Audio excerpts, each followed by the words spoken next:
This could be the public house Giselle Paxton mentioned. I should investigate further.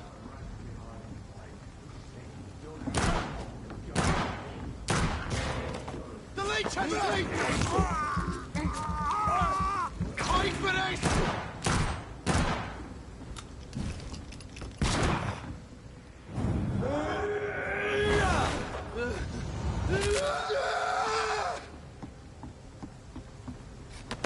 Giselle's stolen money. Freeman has some unethical ways of financing their war.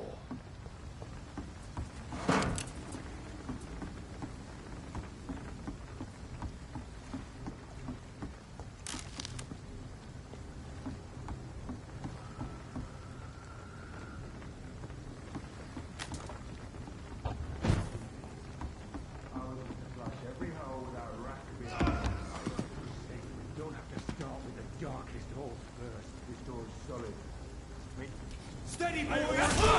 Oh my God! All of you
It's locked, all right.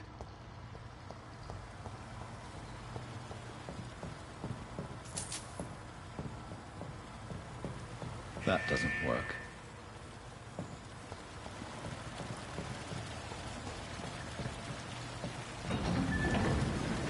So that's it.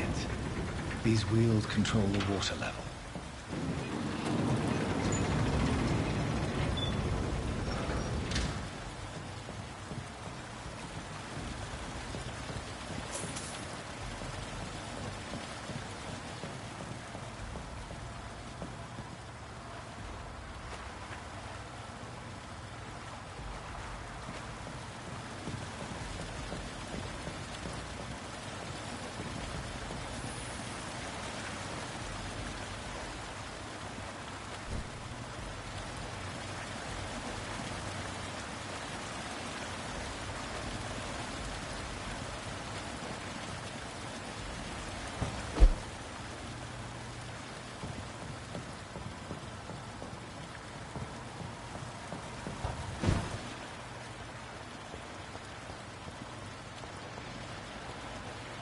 The gate should shut properly now.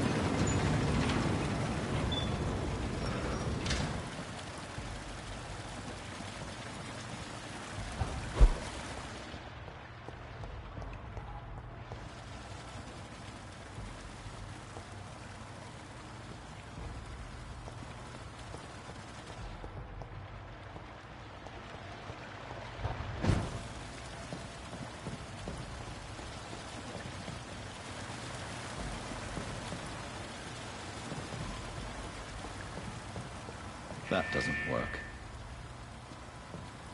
That doesn't work. That doesn't work.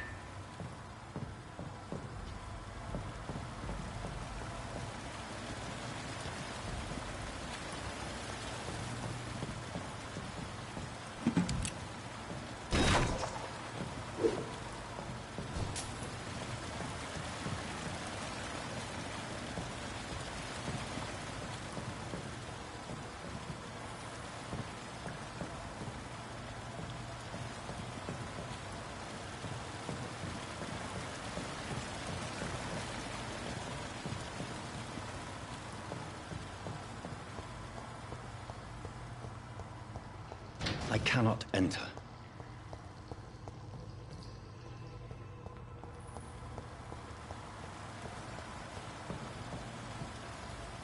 That doesn't work.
I can't believe I'm doing this. This is despicable.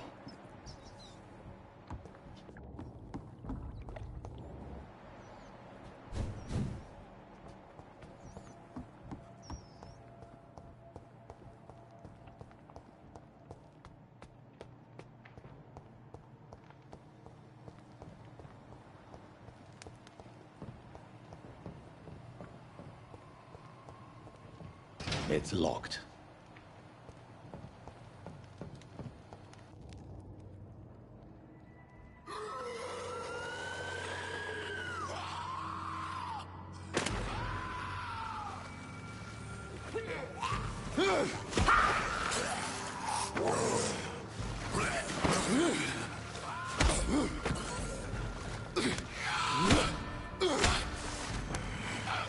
These maggots have escaped the wrath of Ascalon for too long.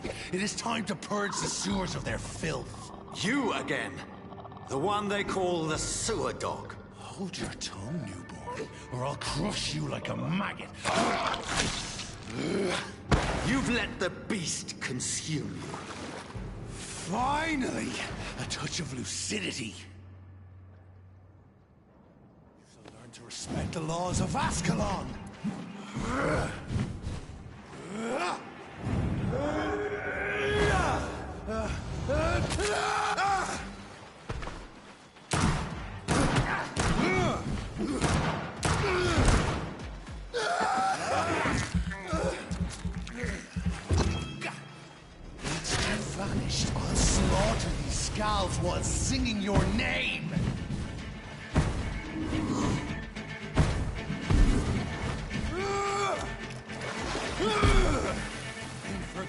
you the hand that does us all! I shall tear thee apart and spill my blood!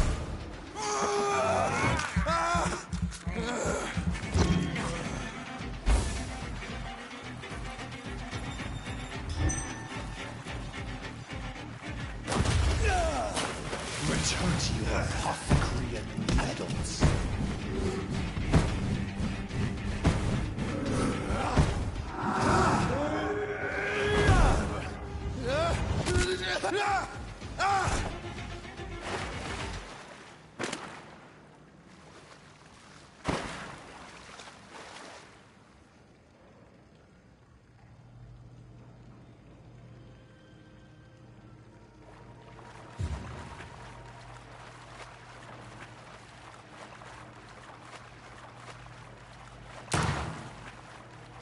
I cannot enter.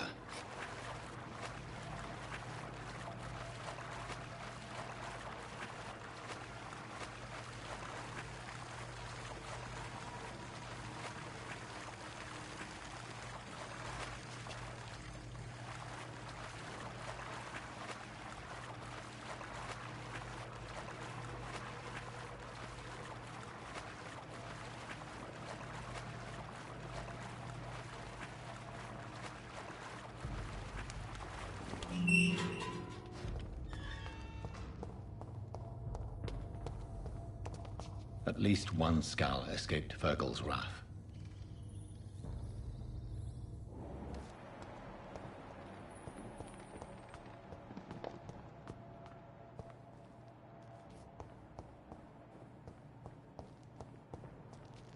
The poor creature is bleeding to death. He cannot be far.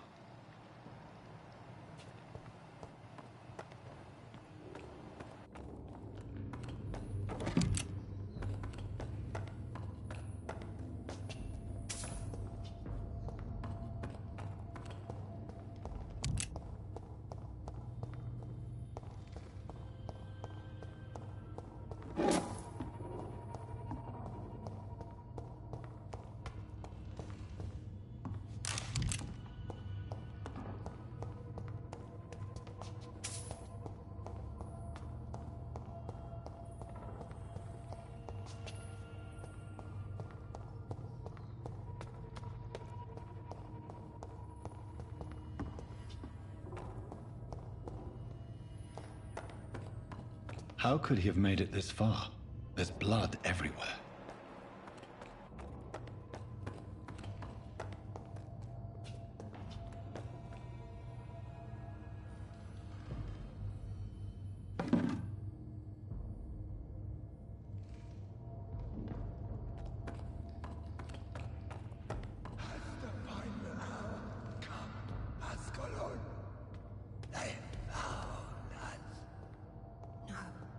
Safe we are, still. Drink now. Bless you, Bridget. This isn't the blood of a vampire, but it will quench your thirst.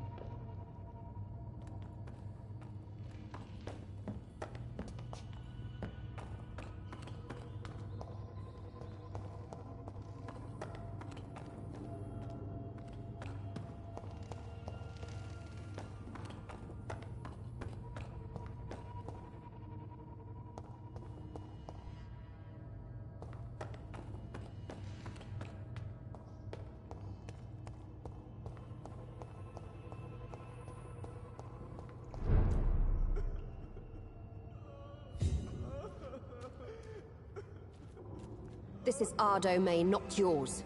You've been warned. Wait, I saved you from this creature. That must count for something. Thank you. Now go.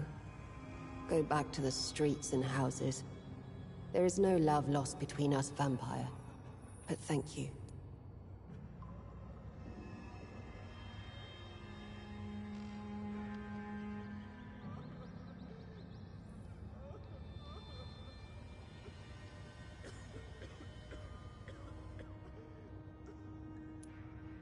So you're the sewer dog I've been told about.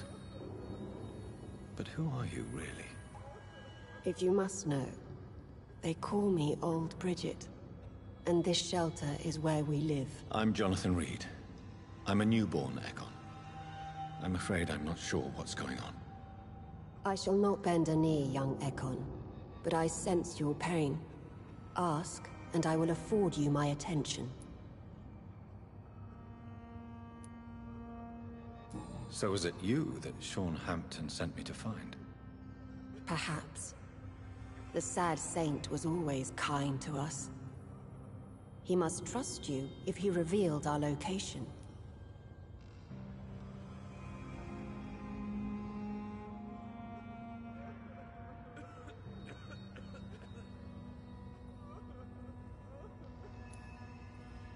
Sean is a Skal. All those I've encountered have been violent, crazed creatures. How can he be any different? Maybe because he is the sad saint. Or perhaps because I am Old Bridget of the Sewer Skulls. Sean killed a patient of mine. And that's just one of the murders he's being hunted for. If you refer to Harriet, she is now among us and under our protection. Harriet Jones is alive. That's it. That's the proof Sean wanted me to find. I must talk to her. No. Harriet is not alive. But you can speak to her.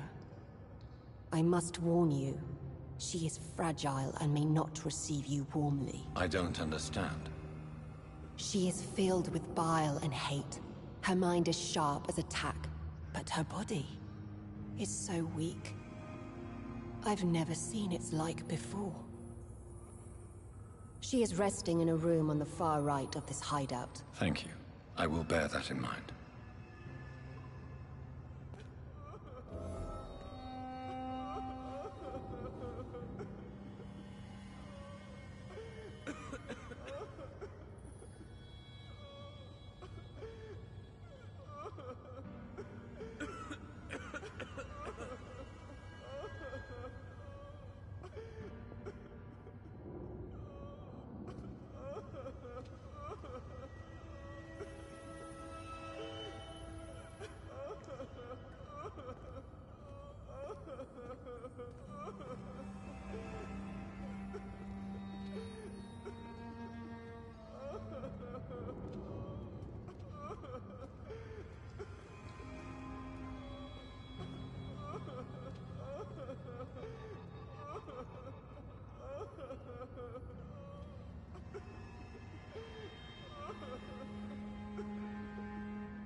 Eternal gratitude for your protection, Master.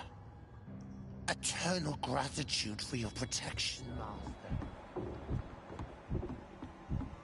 Old Bridget says you are one to trust.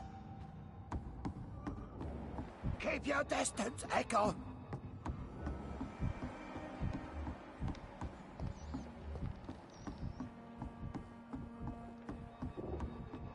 Old Bridget says you are one to trust. Eternal gratitude for your protection, Master.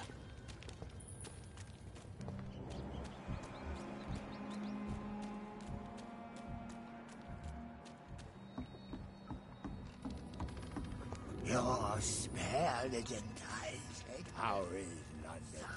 Fine. Keep your distance, Echo. Oh, Bridget allowed me to wander above some years back. It was unpleasant.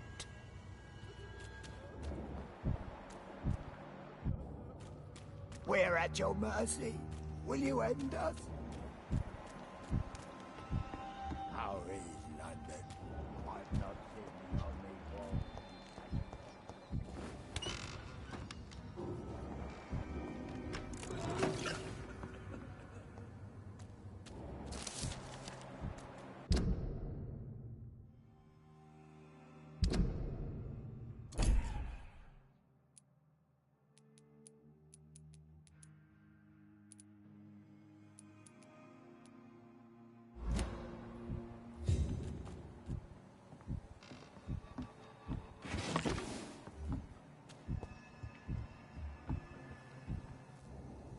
Hello, Harriet.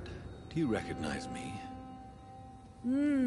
Yes, you were from the Pembroke Hospital. The young doctor. So full of secrets. I've so many questions I need to ask you, Harriet. If you would. I love questions. As for the answers, you may not like them. I have a question of the utmost importance to ask. Will you answer? Questions, questions, questions. The good doctor, always searching for answers. Do you remember what you did after leaving the hospital? Did you kill anyone? First, a question from me. You answer first. Very well then. What do you want to know? Are you like me? Are you also dead?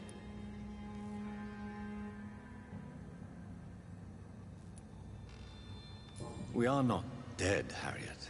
Death no longer pertains to us. We are different. I like what I am. I truly do. I relish the pain that courses through me. I know you fled the hospital with Sean Hampton. Did you or Sean kill anyone in your flight? Anyone? Try and remember. I will not lie. I wanted blood, and I wanted revenge, and Sean pulled me from it, brought me here instead. But the shadows heard my prayers. The shadows killed that bastard.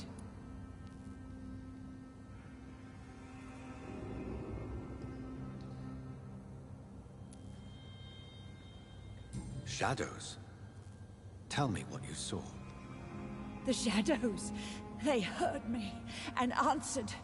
Something in the deep darkness, quick, deadly.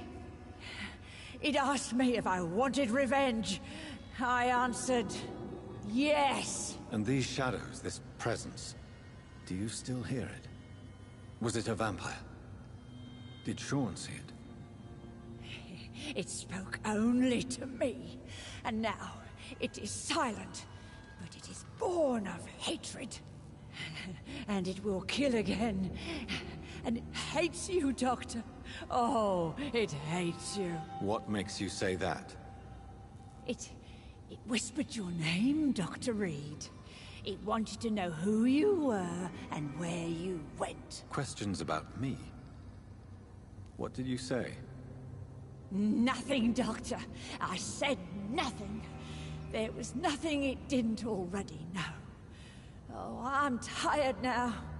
Let me rest.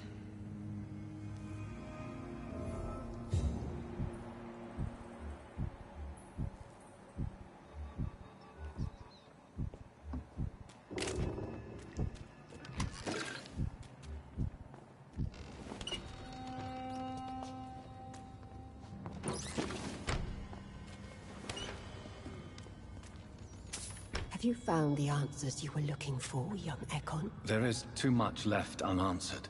So many questions. Get to know us. Spend time with us.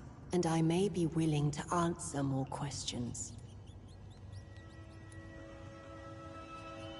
What manner of creature is Harriet? She is different from everyone else. I really don't know. I'm not even certain she's a skull. I've no idea as to what blood made her. What is a skull, in fact, in your honest opinion? The progeny of a vampire, disavowed by her maker. Perhaps a fruitless branch of a noble tree. A word used to enslave us. I cannot say. You mentioned that vampire blood has tremendous potency. You believe it to be stronger than your own?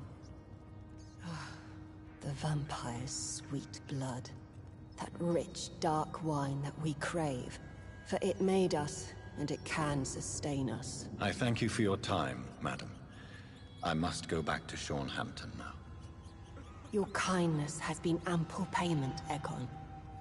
To protect us, I'll close the access to our hideout, but you can use our shortcut to reach Mr. Hampton's shelter. Just follow the arrows. Your diction, your words. You do not carry yourself like most Skulls I've encountered. True. I'm not like most Skulls. Can I be of service to you? We ask but one thing. Reveal to no one our secrets. Do not betray us. You were once someone else.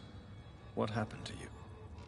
It is as sad as it is long, young Ekon, but it will remain mine.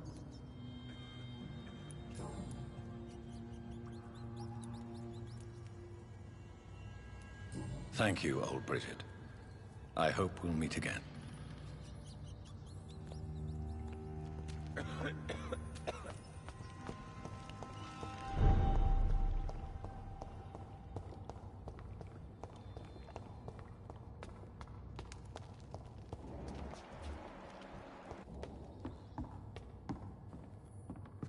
Are you all right, sir? What are you doing here? I could ask you the same question. Don't you know this is a quarantine zone? I'm Dr. Jonathan Reed. I'm investigating the epidemic. You had better get to a safe place while you still can. Oh, really? Well, go investigate somewhere else, and leave me be. I beg your pardon? I said go. Leave me alone, sir.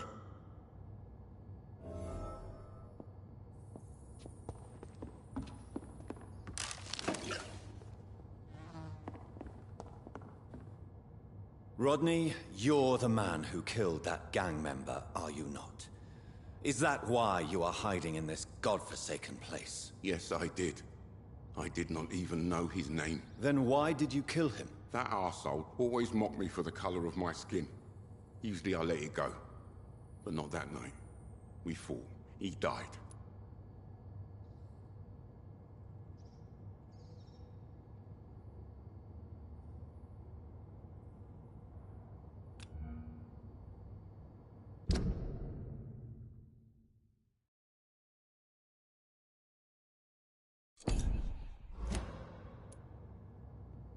Whatever you've done, you can't spend the rest of your life hiding here. I just wanted to teach him a lesson. Not kill him. I'm not responsible for a murder if I didn't want to commit it. It was an accident. Believe me, Rodney, you won't survive here long. No matter what you did, you must go back to where you used to live. I'll go back to the docks then. But if I die, remember that the blood of Rodney Grader will be on your hands.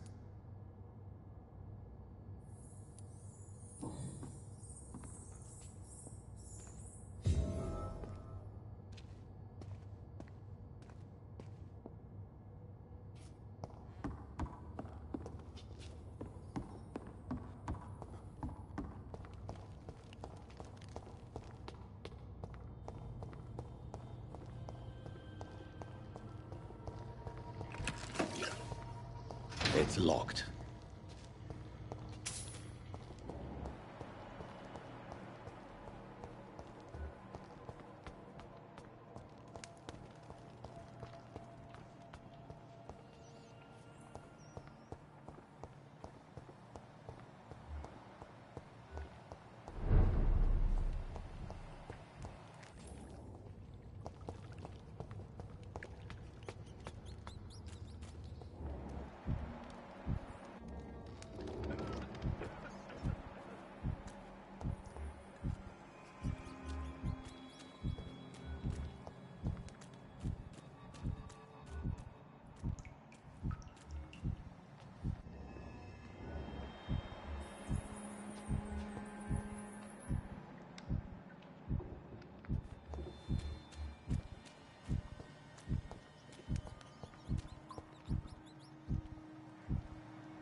Eternal gratitude for your protection, Master.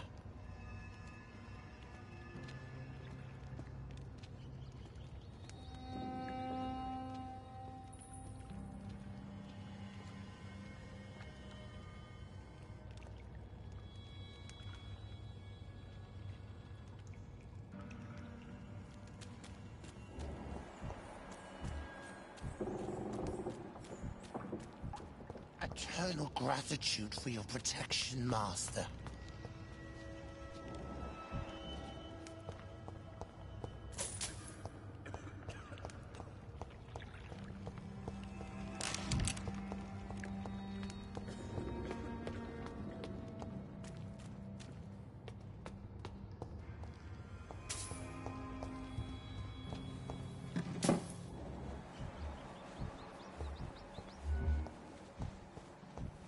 We're at your mercy. Will you end us?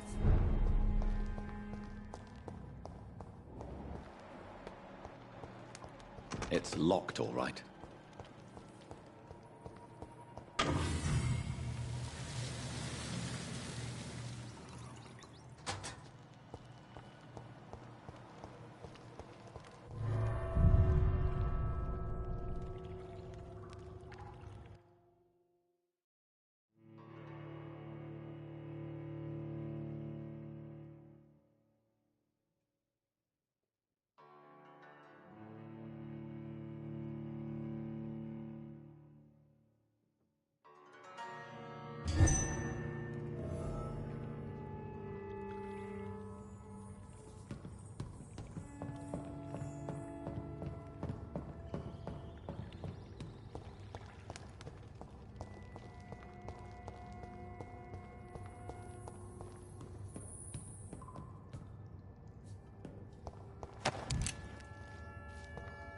It's locked.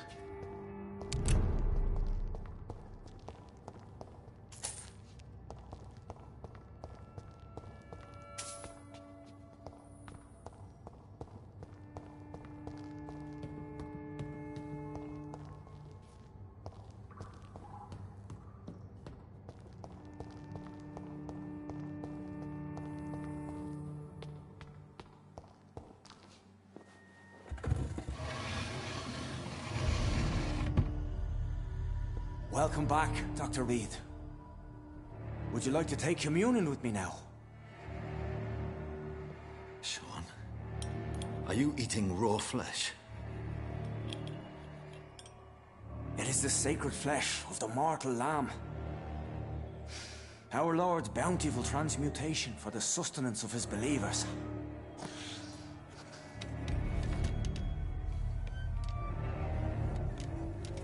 Thank you, Lord. I am your most humble servant. So, true to your word, you waited for my return. I told you, Dr. Reed, I was a man to be trusted.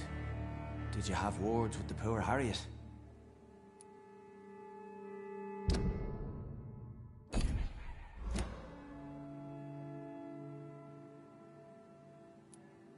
You make no distinction between the living and the skulls, do you? We are God's children, Dr. Reed. One and all. And he's determined to save us.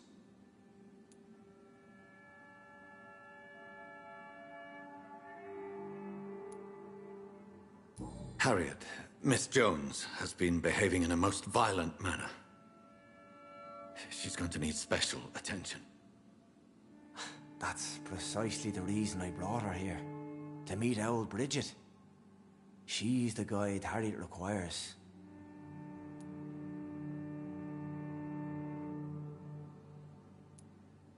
Who is this old Bridget? I don't know, Doctor. She rarely speaks of her past, but I know she has a long one. She's likely the oldest soul in the city. Harriet is possessed by her hatred. You cannot let her roam free. She's dangerous. She has joined her own kind, Doctor. Old Bridget is a saint to the younger Skulls, guiding them to salvation and peaceful existence. I believe I've learned all I need to know. I'm certain you've killed no one, but one day I believe you'll cross the line. Logic is a false prophet. Faith is the only path to salvation. What do you mean? We have been blessed with God's eternity. We are the instruments of his divine will. We shall feed the hungry forever and ever. Amen.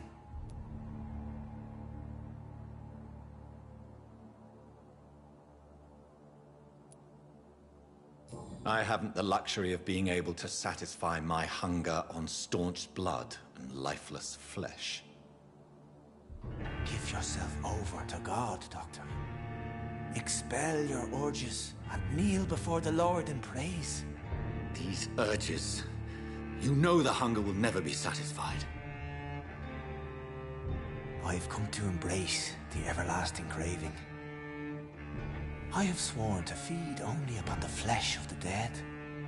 It is now my sacrament. Take, eat. This is my body. So saith the Lord.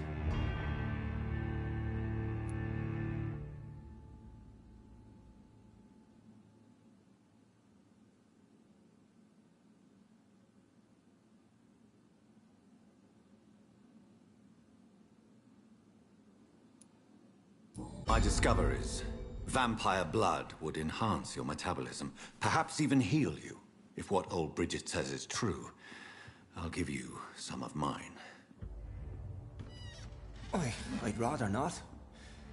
It would be extremely awkward. You have no choice, Sean. It's the only way to protect your cheptel, those still amongst the living. No, Dr. Reed. God made me this way. Who am I to disobey his will? You believe that God's plan was for you to be abandoned at birth? The Lord works in mysterious ways. I can't imagine God intended for you to be molested by a priest in an orphanage. Drink, friend. No. I said kneel and drink. Now.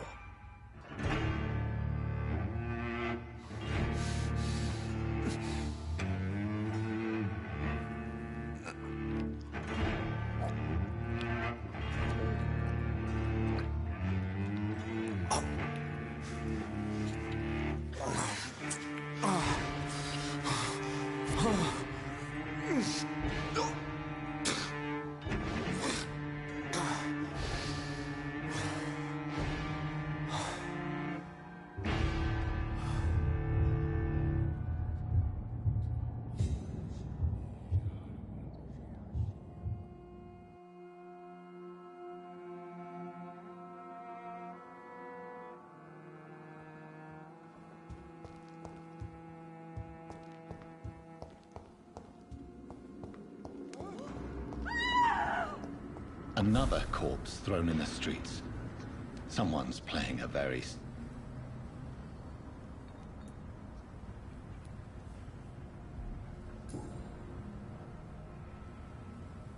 I know this brooch. This is my mother's. A birthday gift from father.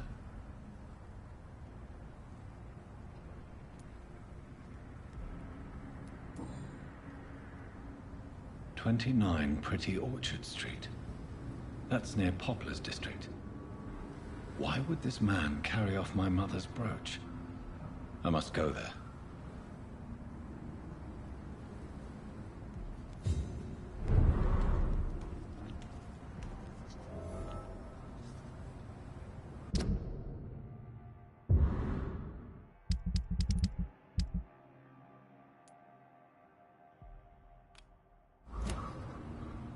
Good evening, Mr. Throgmorton. Dr. Reed, can I be of any assistance? Have you noticed anything suspicious lately? Did you see what happened to him? Actually, yes. He was thrown from the roof like a vulgar log.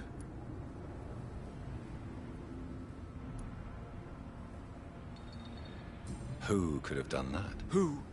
Well, a vampire, of course. Look, bite marks on the neck and lacerations here. There is definitely a vampire close by.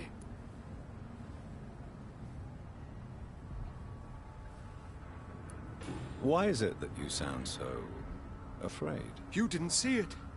He was dead before he hit the ground.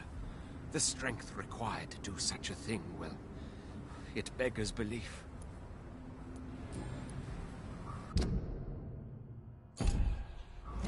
Do you need my medical attention, sir? I appreciate your concern, but I'm perfectly fine, thank you.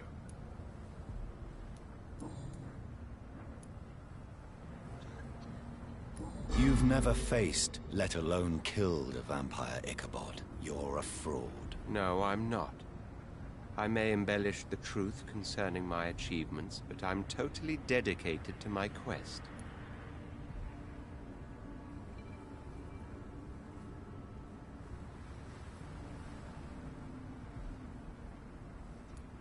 You have courage, Mr. Throgmorton. Perhaps that is all one requires to face the demons. Thank you, Dr. Reed. You'll see. One day I'll find and kill one of these monstrosities with my own 2 hands.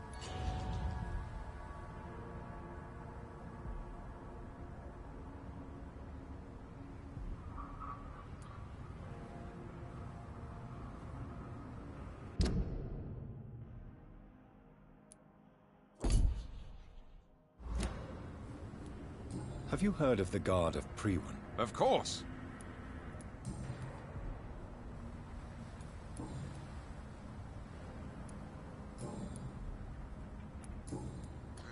Goodbye, and good hunting, Mr. Throgmorton.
Maggots and light. Good evening, Mr. Fishburne. Yeah.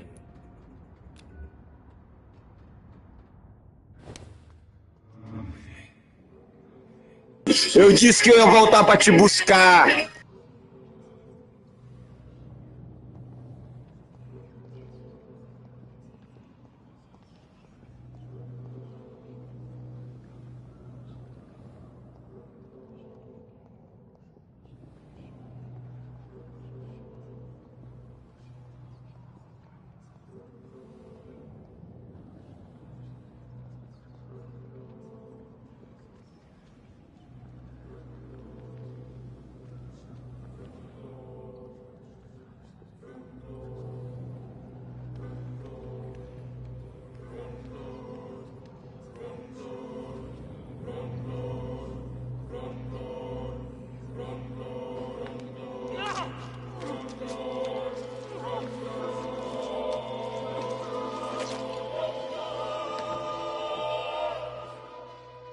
You tricked me good, Doctor.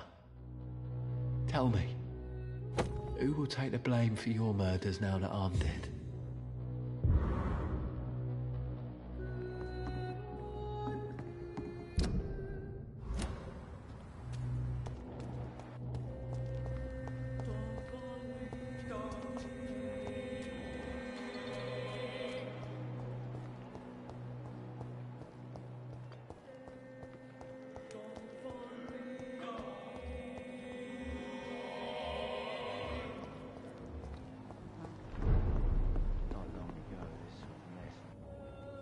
Good evening, Mr. Delaney. What? Ah, you're that doctor. Goodbye, Mr. Delaney.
I have this thirst for blood.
This place.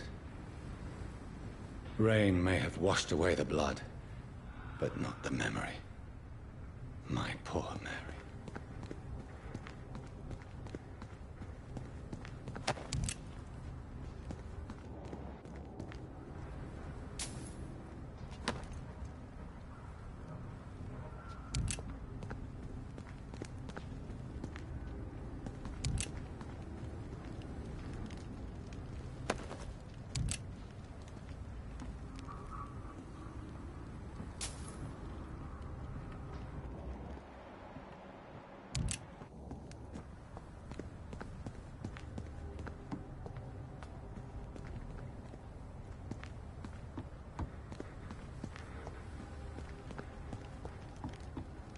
This is my watch.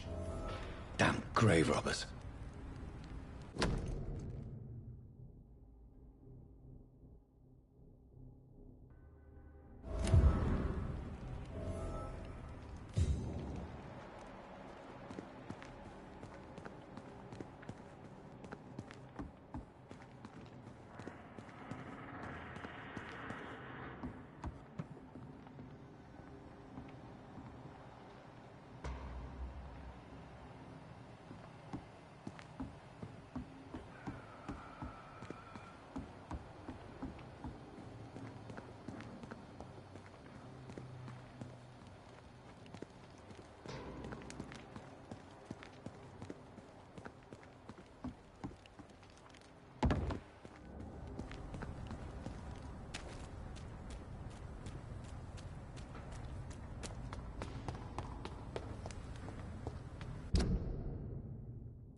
You again?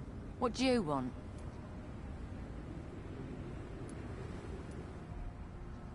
I've identified the men who stole from you. You were right. They were members of some self-proclaimed militia. I knew it! Did you find the money, too?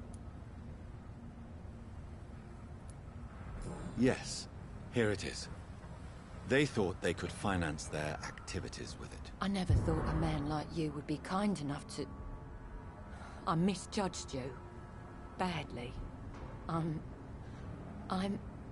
Well... Thank you, sir. Will you give the money back to your comrades, then? Fuck those bastards who fired me. I'll give the money to Miss Gillingham. Her son Jack was a friend of mine. He was killed recently.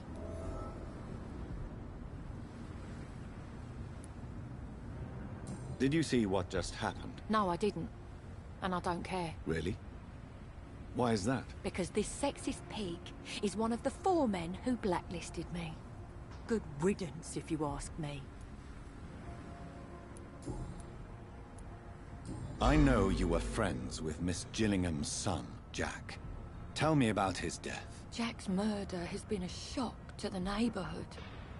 A sign that the situation is now out of control. Why is that? There has always been tension between the Wet Boot Boys and members of the trade union. But a murder? That's a first.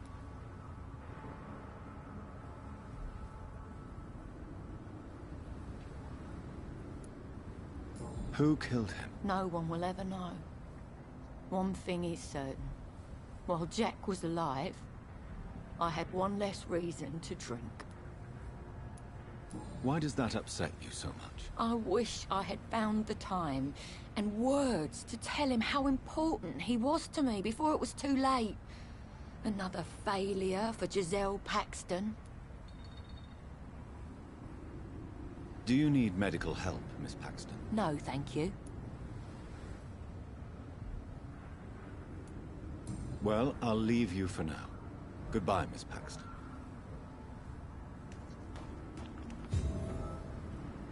Glad to see you again, Mr. Reed. Did you see what happened? No. I was coming back to the shelter from work when I heard an awful scream, and there was this man, dead, just in front of the building. You saw nothing at all? No. I told you, just that awful woman's scream. A woman's scream? Are you sure? Of course. It was terrifying. I thought it was my sister, so I ran. But it was a man I've never seen round here before.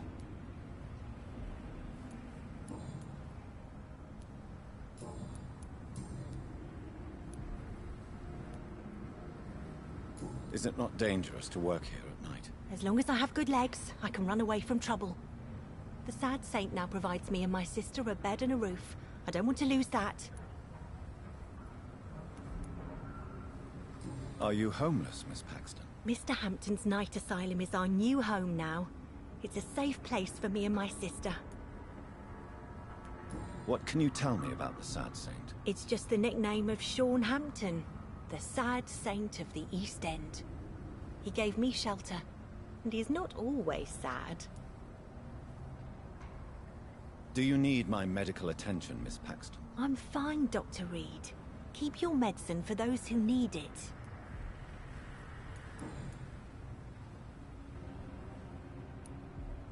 What can you tell me about this place? How are things here? It may be okay for a strong girl like me, but a dandy doctor from the city like yourself, you better watch your back, Mr. Reed. Which local dangers must I avoid? Well, the gangs, the thieves, the drunks, the jobless. A man with your fancy clothes will attract a lot of attention. Well, I am not someone so easily intimidated. Glad to hear that. And if you get into trouble, you can always seek help at Sean Hampton's shelter. No one would dare to be violent there. You really think I should go back to a safer place, miss? No. I think you had better stay and help as many people as you can. Just avoid the Wet Boot Boys. Those bastards are worse than the epidemic.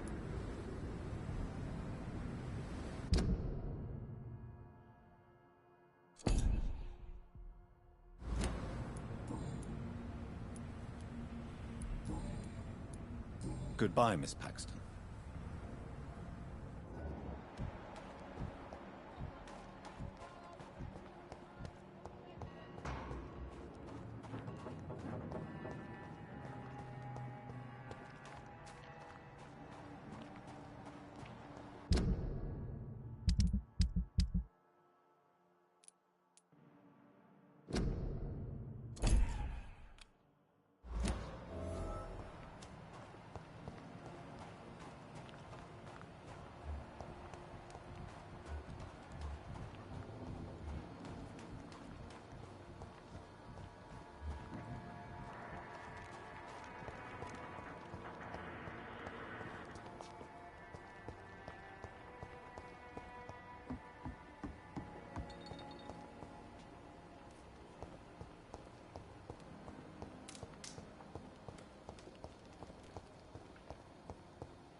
Good evening, Miss Cox. Hello again, Dr. Reed.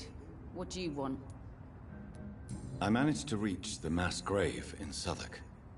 It was not pleasant. Spare me the details, Dr. Reed. All I want to know is what happened to those bastards who owed me money.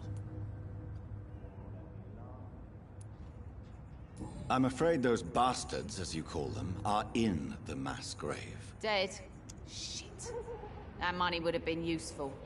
Well, I'll tell my boys to avoid the place if it's that dangerous. Yes. Everybody should avoid that place until further notice. Okay then, Doctor. It looks like you deserve your reward after all. The Wet Boot boys thank you for your help.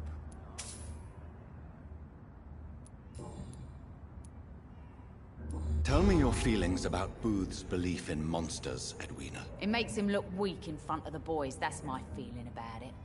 But ghosts don't scare me. You don't believe he really saw something, then? I don't care what he saw or not.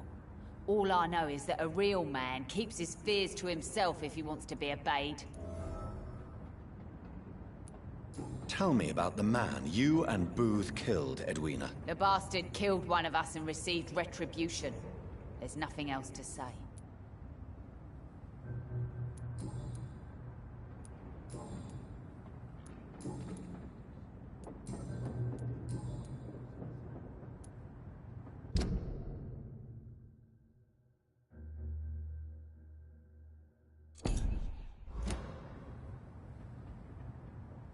Can I offer you my medical help, Miss Cox? I'm fine, thank you.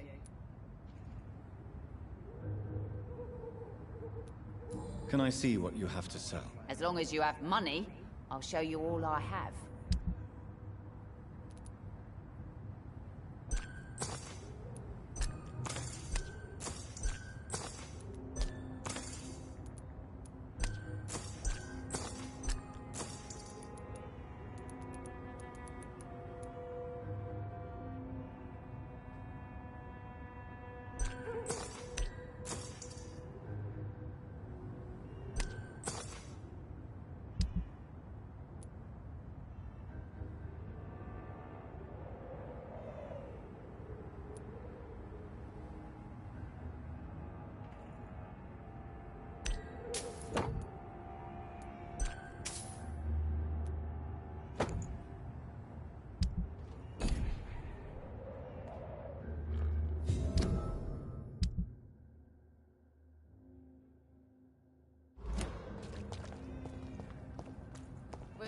wet boots keeping things straight, these parts would be running completely amok.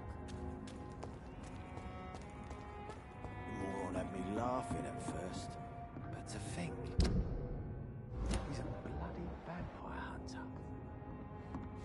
Good evening, sir. Who the fuck are you? Don't you see I'm busy here? Dr. Jonathan Reed, that's who I am.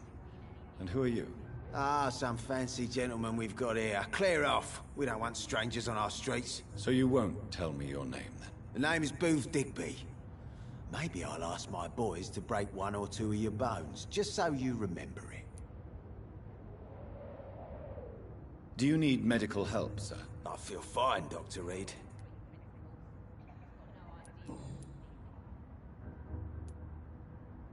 Are you some kind of vigilante patrolling these streets at night? Something like that, but the police aren't in charge here. We are, see? So, tell me about your gang, then. What? Have you got a death wish? You really want me to answer that? Well, yes. You seem so proud of your status. Why not tell me who you're working for? Oi! I'm the boss, all right? The Wet Boot Boys work for me. All of them. Situation round here is better than other districts because of us. Because of me. So you're a concerned criminal, is that it? Using funny jokes about me and my boys, are you? Fuck. You must have some balls. I saw many men like you during the war, Mr. Digby. Greedy little cockroaches who feed on despair. I could kill you for saying that. But, nah. You've been a soldier, I can respect that.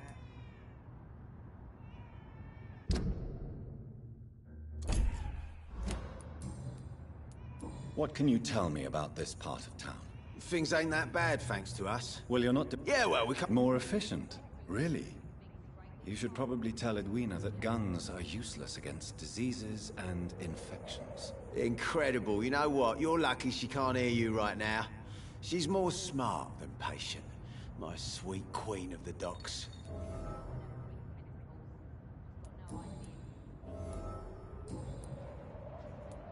I know you believe monsters are real, Booth. They are. I know, I saw one, but no one believes me. Tell me what you saw. It was a few years ago.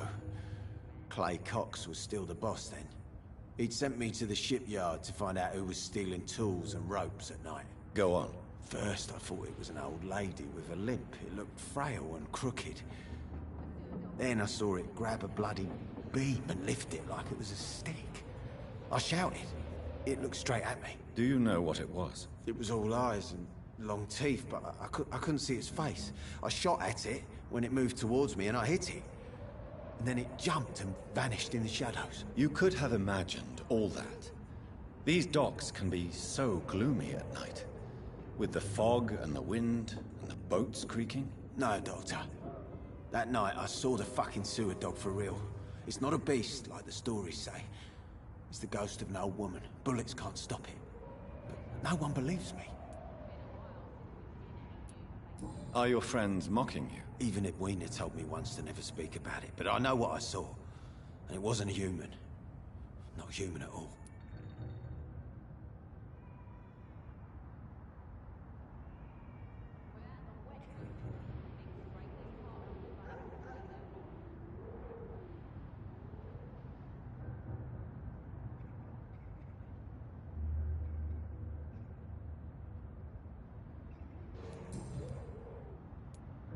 Tell me about the man you killed, Booth. What happened? One of us had been killed, so we had to retaliate. That's the whole story. There has to be more to it than that. No, really. One of us got killed, so the killer had to die. That's how things have always been done round here. No one gives a shit.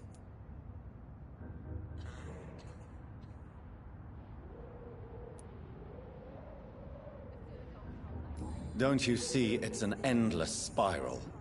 One day, it will be you who will be stabbed, or shot, or worse. That's what my sweet Edwina always says, that one day I'll get it too. But she says it with the most beautiful smile, my Edwina.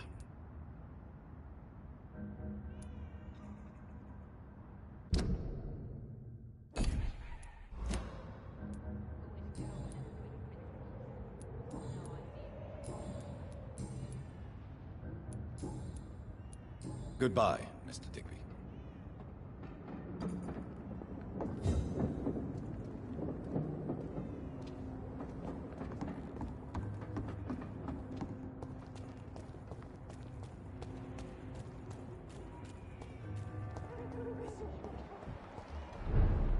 After, we'll have plenty of time to plan the future.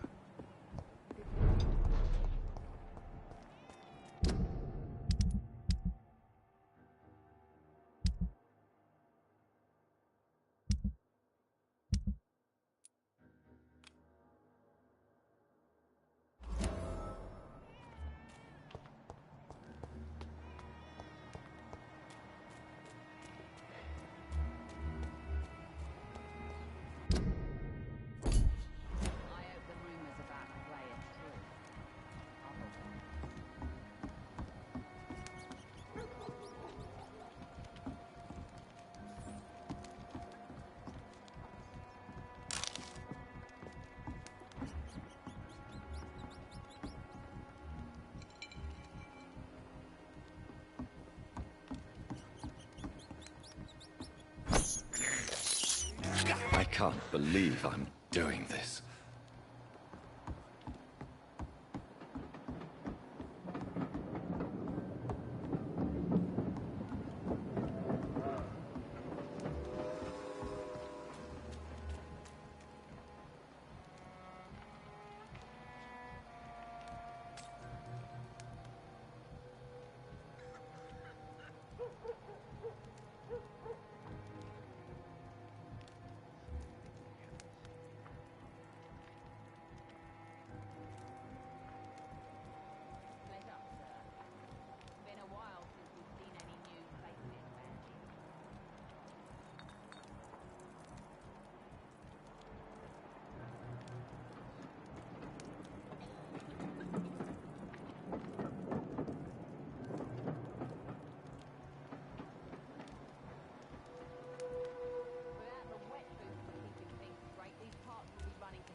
Watch yourselves! This! Over there! There's one of them vermin!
29 Pretty Orchard Street. This is it.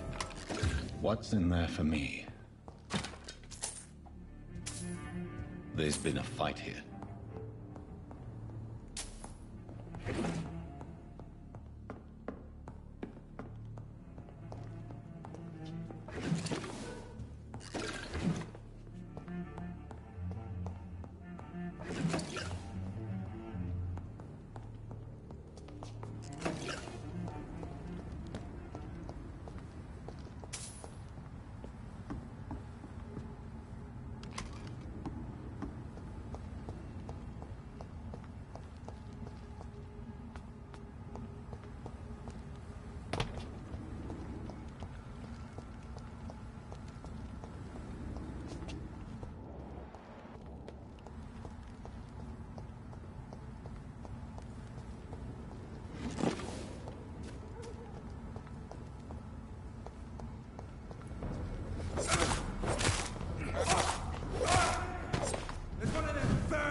Better go, Holmes. Crush the leech, boys! The leech! The leech!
cannot enter.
It's locked.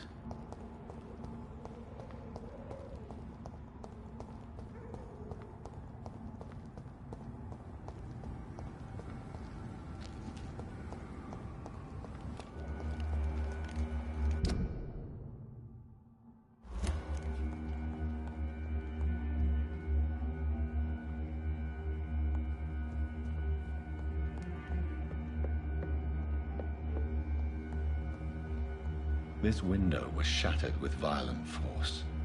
Someone's been pulled through it and dragged through the street. Who could have done that?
Where does this blood trail lead?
Go back home, idiot! Leech!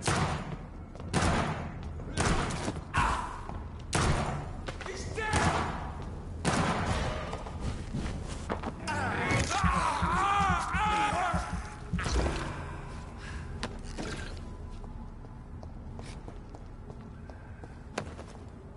So much blood. Whoever was killed got dried out.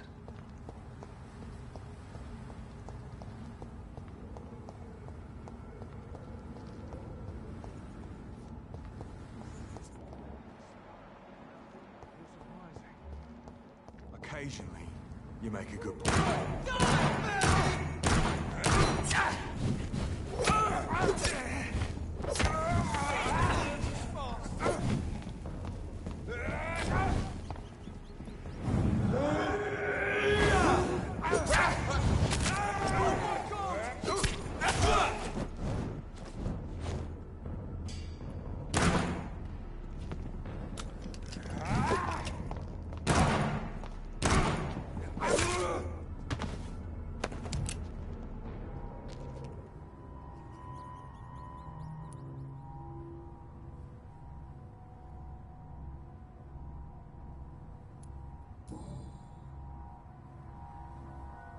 Only a golden watch in her pockets.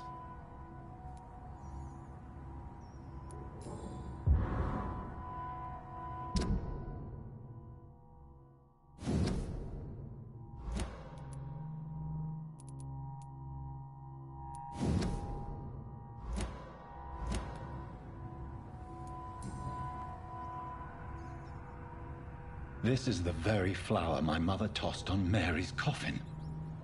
Someone is targeting my family.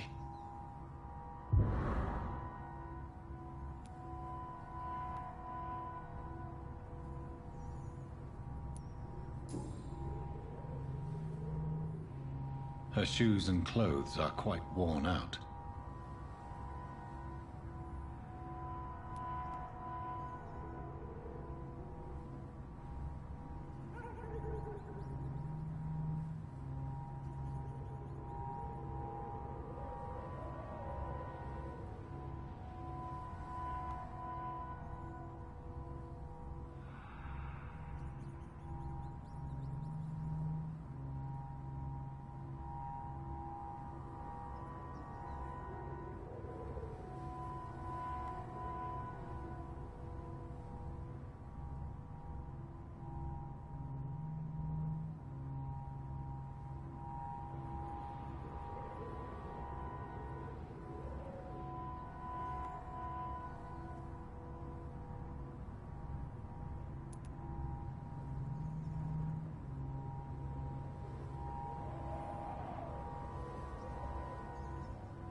The marks on this woman's neck were made by the fangs of a vampire.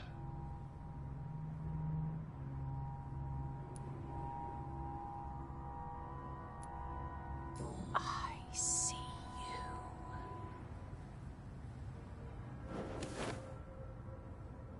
Right then. It's a sick game. But given no choice in the matter, I might as well win it.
It's locked, all right.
Jonathan.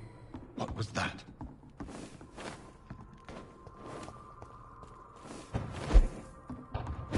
I won't let you escape. You're very fast, but I'll catch you.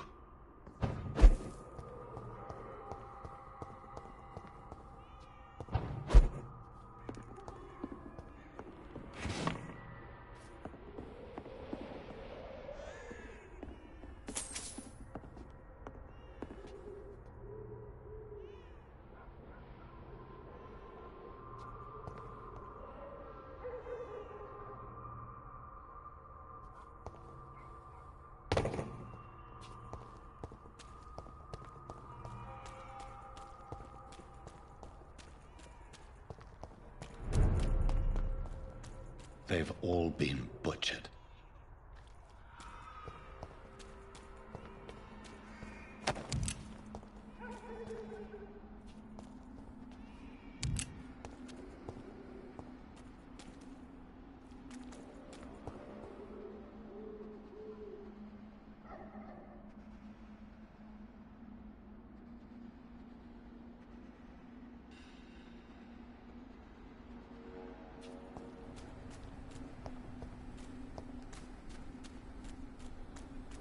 I can still sense a presence.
Maybe I'll see you again in Whitechapel.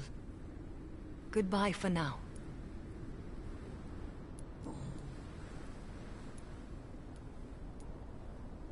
You should go home now. I think you're right. Cemeteries are for the dead, for they need silence too. Thank you for your honesty and your wisdom, Dr. Reed. Thank you for your company, Xiaoshun. Take care on the way home. Maybe I'll see you again in Whitechapel. Goodbye for now. You should go home now. I think you're right. Cemeteries are for the dead, for they need silence too. Thank you for your honesty and your wisdom, Dr. Reed. Thank you for your company, Xiaoshun. Take care on the way home. Maybe I'll see you again in Whitechapel. Goodbye for now. Goodbye for now. You know you can trust me.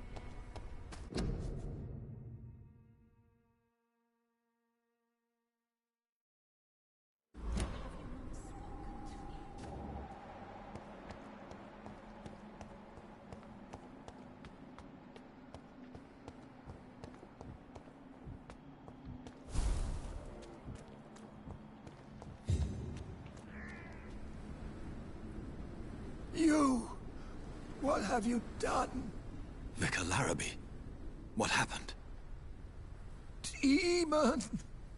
Hell Scourge! Son of perdition! Vicar! Jonathan is no demon. He's just a loving son, returned from the dead. Like your Christ, Vicar. Mary, it has been you all along. Oh, it's me, all right. Precious brother. Why did you lure me here? I'm gathering the family.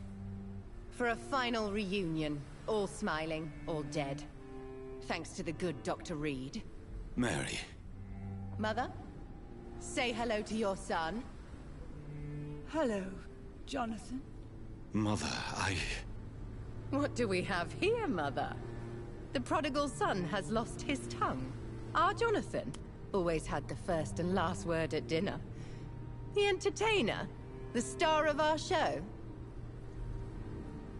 Mary, let me explain. Shut up. It's my turn to do the talking. I have this nasty hole in my chest, Johnny. It needs to breathe. Right then. Speak. My prayers went so long without an answer. My husband killed in France. My child carried away by the flu. My brother promising to return in his letters, then disappearing in thin air. I went from hospital to hospital, cemetery to cemetery, grave to grave. I've lifted every stone in London, searching for an end to the nightmare. And there you were, in front of me, on a dark pier. It was the hunger. You know it now as well. The joy to have finally found you. I longed for your arms, a final happy ending to so much tragedy, to tell me all would be well again.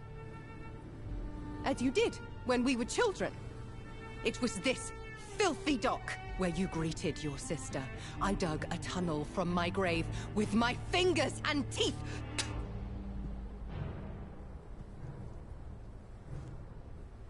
Mary. I had taken your life before I realized it was you.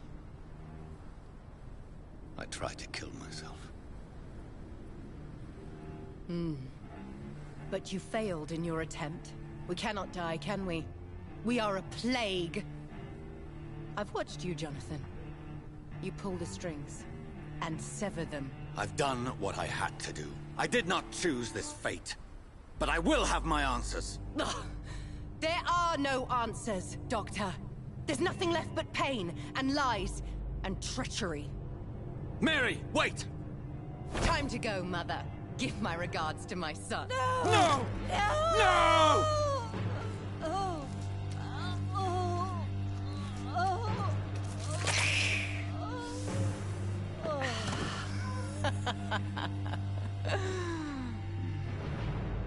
This is what I do to those I cherish. Can you imagine what I've in mind for you? I'll destroy you! Finally, we hear the truth! Dr. Reed, admit it. You're a monster who takes joy in killing, who relishes the chase, the secrecy of it all. I'm still a scientist. I shall find a cure for this madness. You lie to yourself. Confess your sins. Over the slaughtered corpse of our mother! Are those tears, brother dear? Your heart still bleeds with emotion. My dead heart has dried. You are mad. Oh, so that's what I am, Doctor. Mad? I was beginning to wonder. I've been hearing voices, one in particular. That of my dead brother. This is the reason I must kill you. Not for your betrayal. Not for our poisonous kiss. Not even for the lies you tell yourself. No. It's so that smooth and wicked voice will stop ringing in my head. I cannot let you kill again, Mary.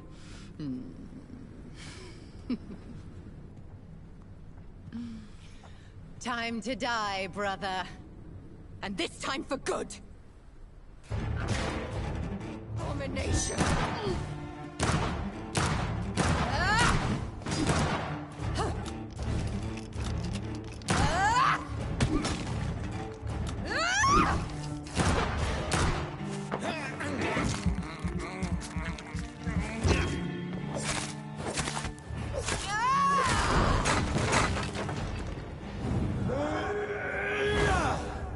You've spared the precious Nurse Crane, but not your own Mary.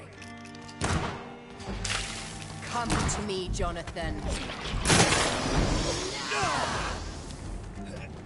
I'll make you kneel like a dog, just as you did to John Hampton!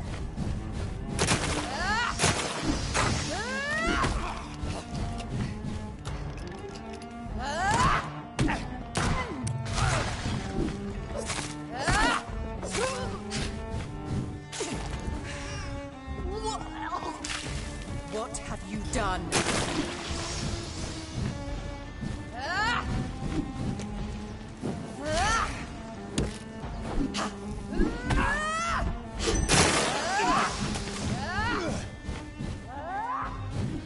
You left me to rot in this grave.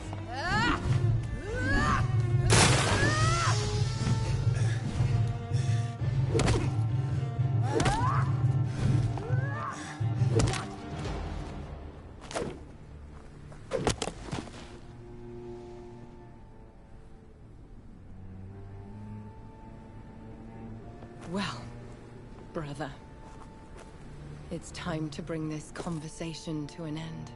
Forever. You know I will not play this game. Calm now, Doctor. Like a rabid dog. Or think you're performing an autopsy. Don't be ridiculous. I'll kill them all. The kind Dr. Swansea. The sweet little lass with hair of red. I am the Harbinger, bringing your punishment. Mary.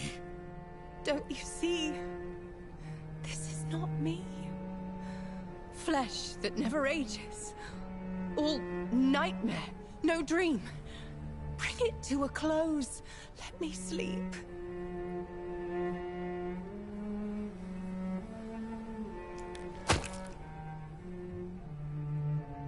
I will find a cure, Mary.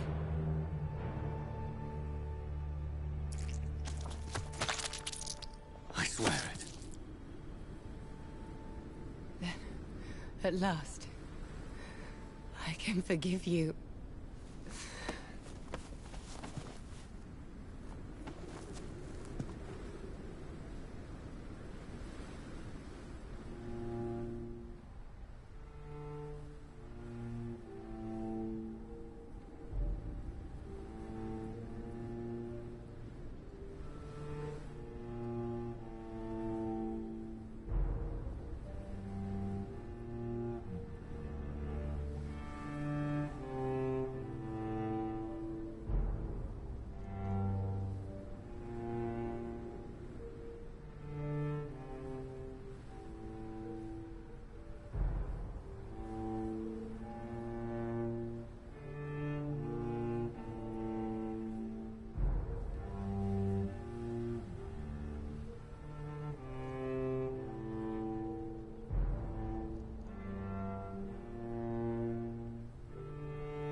Blood. As I shed one last red tear for my fallen sister, I realize the entire world now revolves around this singular word. The epidemic that has stricken London is not the Spanish flu. It is transmitted through the blood, via violent biting, turning survivors into frenzied immortals. I am Dr. Jonathan Reed. I am a vampire, born anew into an age of death and pestilence. While plotting factions close in around me, I am sworn to find the source of this epidemic. I am convinced greater perils are still to come. I know the answers I seek are hiding in our blood.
Caraca, deu um vacilo feião, mano. Era pra mim ter falado com o pessoal no hospital antes de ter feito tudo isso. Agora já era, mano. Deixa pra próxima.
Please, sir.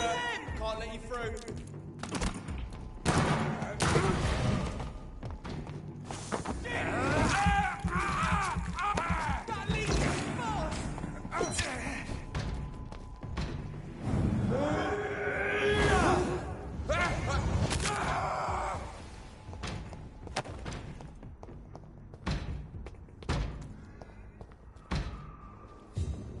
Over there!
does it, boys!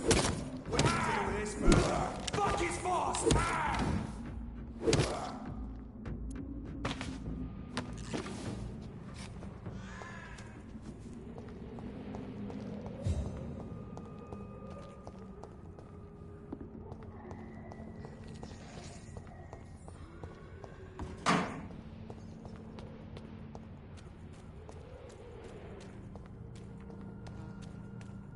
Stupid nuke!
Good evening, sir.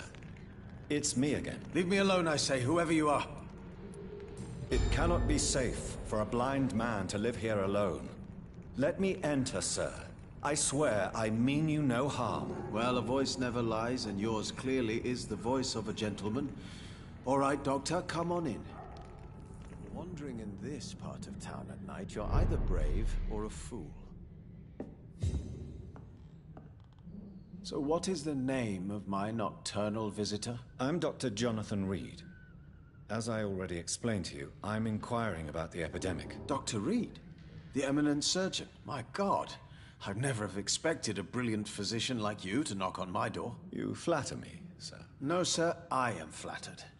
I read all your work when I still had my sight. I loved it. I'm Mason Swanborough, by the way.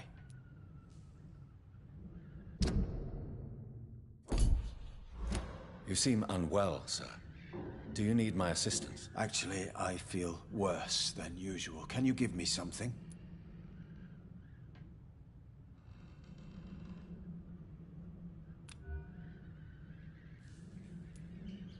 No, not now. Later, perhaps.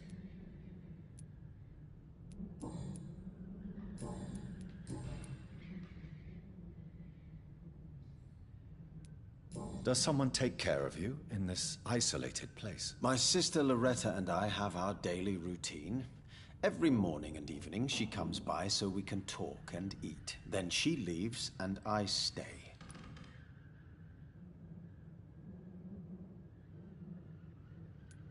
Do you not appreciate your sister's visits? Loretta is the best and worst thing that happened to me, and I believe she could say the same thing about me.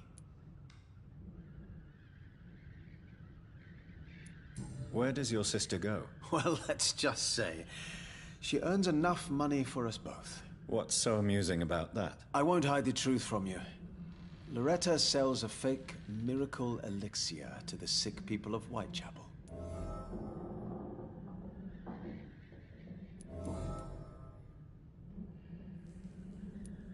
And what else have you learned about me, Mr. Swanborough? I know you assisted Professor Carell in France, and that you invented a new blood transfusion method based on his work. Yes. Those were frustrating but exciting days. I loved it. Yes, the thrill of research and discovery.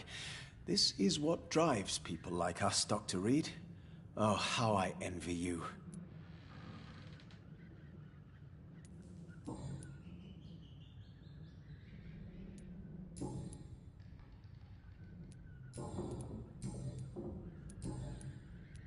How is the sanitary situation evolving in Whitechapel these days? I hear them hissing and scratching at my door every night.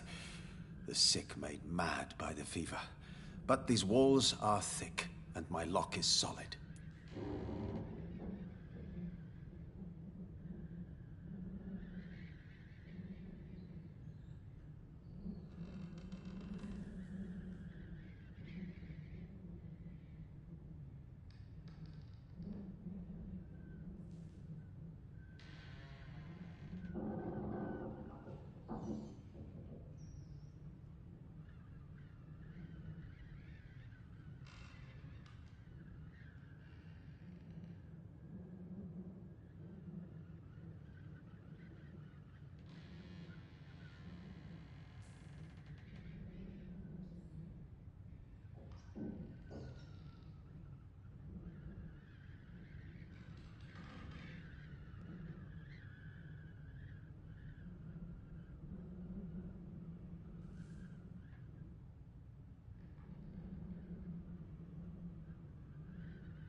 Do you know Braille, Mr. Swanborough? I'm no expert, but I learned it in my spare time, yes. Why? I found a strange document entitled Cure for Blindness.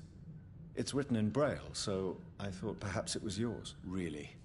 Is that some kind of sick joke? Let me see. Here it is. This letter seems authentic. And it actually refers to an experimental cure for blindness. You have piqued my interest, Dr. Reed. Could it be of any use to you? No. This page is just a part of a larger diary. I'd be glad if you could find the other pages.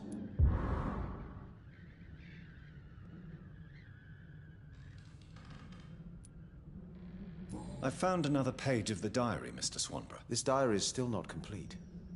The man who wrote it claims he is a member of some scholarly brotherhood called the St. Paul's Stole. Really? I've heard of them. Very capable scientists. Perhaps the man who wrote this really found a cure. I would need more pages to figure it out, but it's as promising as it is intriguing.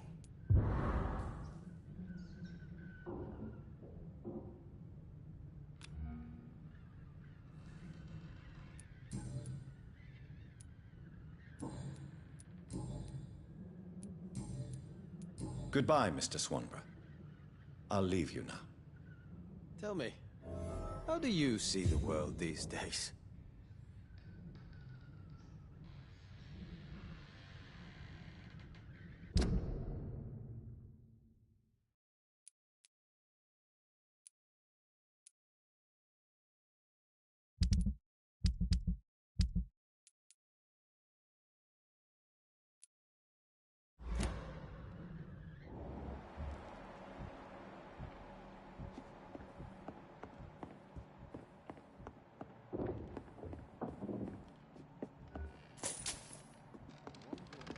It's locked.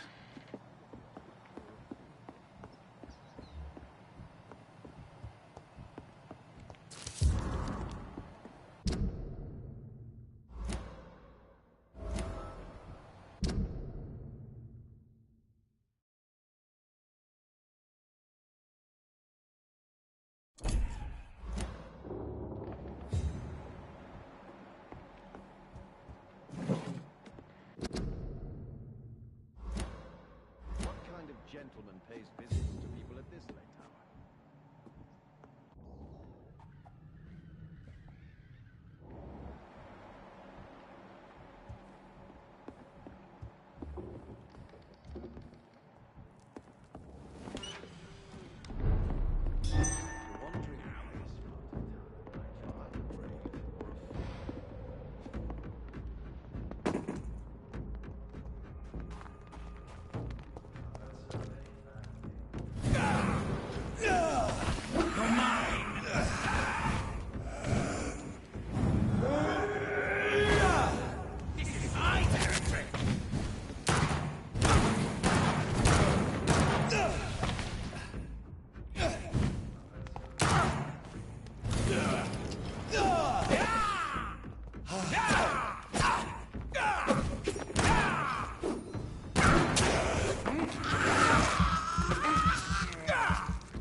Good evening, Mr. Swanborough. Is it you, Dr. Reed? Please come in. Tell me, how do you see the world these days? What can I do for you, Doctor? Why does your sister feel so guilty about what happened to you? Because she knows I'll never forgive what she did to me. You run an illegal business with someone you hate? I don't hate my sister. She looks after me, we have a good time. But I'm just not ready to forgive her.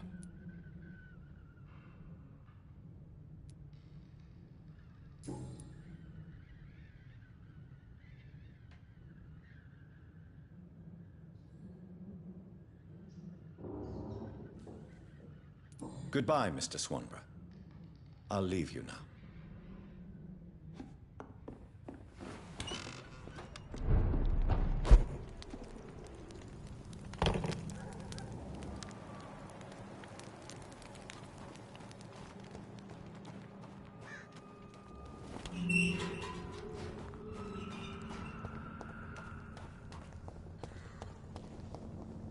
There's one of them!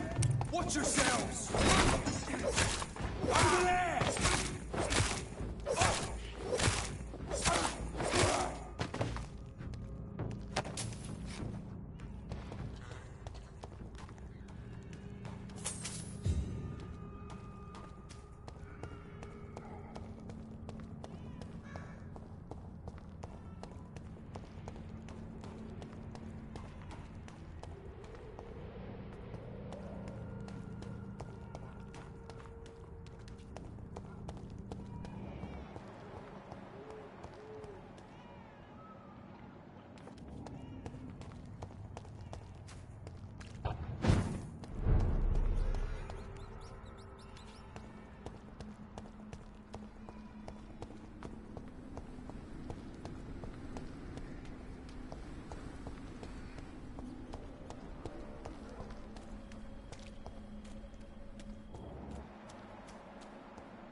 I'd step back, sir.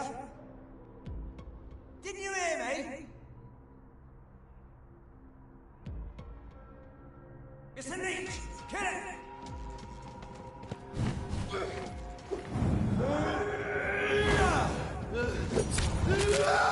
Christ! He's dead!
Giant morgue disguised as a hospital.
Good evening, Dr. Tippett. Dr. Reed, any good news to share? Do you need any medical assistance yourself, Doctor? Yes, indeed. But don't worry, I am perfectly capable of taking care of myself. I will see you later.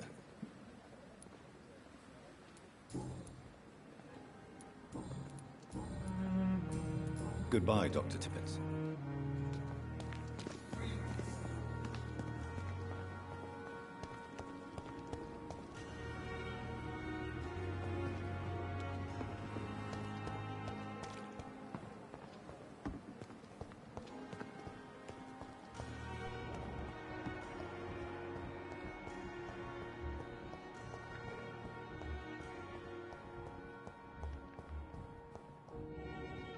Good evening, Doctor.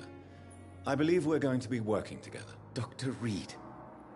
Dr. Swansea informed us of your arrival, but I could not dare to believe we'd have such good fortune. Such an honor, sir. Thank you. And you are? I am Thoreau Strickland, Dr. Thoreau Strickland. I'm a great admirer of your work, Dr. Reed.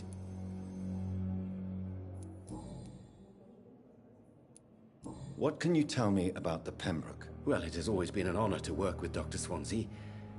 But with your arrival, I can't think of a better opportunity to learn about blood transfusion. Do you need help with anything in particular? Well, yes, maybe. I'm waiting for a batch of products I ordered for my personal research, yet my supplier seems to have vanished. Do you want me to play the errand boy for you? Oh no, Dr. Reed. But if you went personally to his shop, what with your reputation and all, he wouldn't dare to refuse the products I need. I see.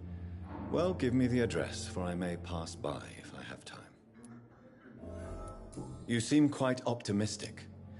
It's a rare and precious attitude in these difficult times. I'm convinced that this epidemic is a test of endurance and dedication for us men of science. Questions remain about our capacity to resolve the situation. True, true. Last summer, during the first wave of the epidemic, I used to joke with Milton about the extra work. We're not smiling now.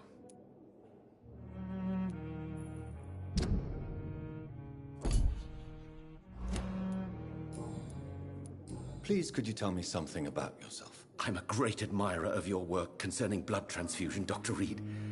I run my own experiments. I'm convinced it's the future.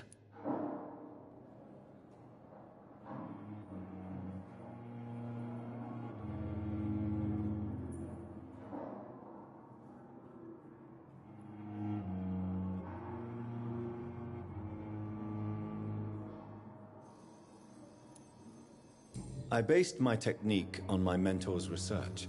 He helped me perfect my method. What is yours? I'd rather not talk about it. For now, it's just theories and first approach. My process is purely experimental and unsuccessful. As long as you're cautious and methodical, you may remain empty-handed, but you won't fail. You're not the first one to warn me, but I am convinced knowledge is the main weapon against the ravages of this epidemic. What made you choose to be a doctor? I'm not ashamed to admit you and your work have inspired me. I am honored to have the opportunity to work by your side.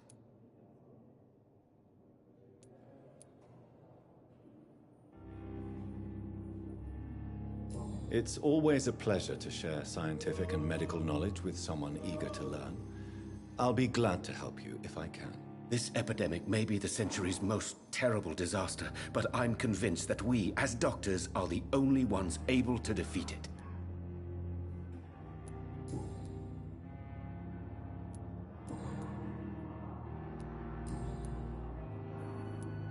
Tell me, Thoreau, what's the real cause of your dislike for Dr. Ackroyd? He refuses to admit that your blood transfusion technique is the only way to save Mr. Fiddick.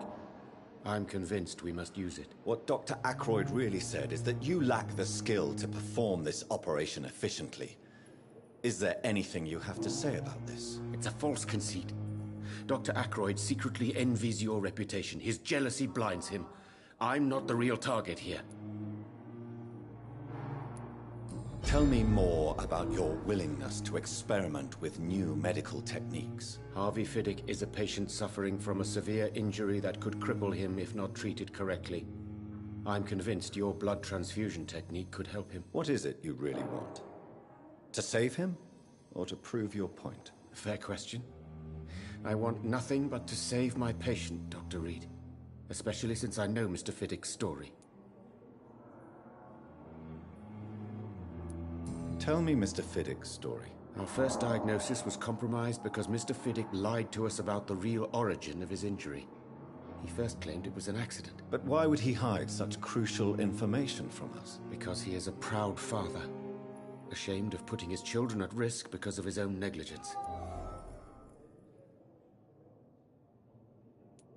This personal involvement could also appear to be a lack of impartiality. You must know that a good surgeon must remain neutral. I agree. But that does not excuse Dr. Ackroyd's behavior. A man who did not even take time to converse with his patient. Do you think keeping his distance was a mistake? All I know is that I'm taking care of human beings with desires, hopes, and fears. Not some biological machine comprised of blood, bones, and flesh.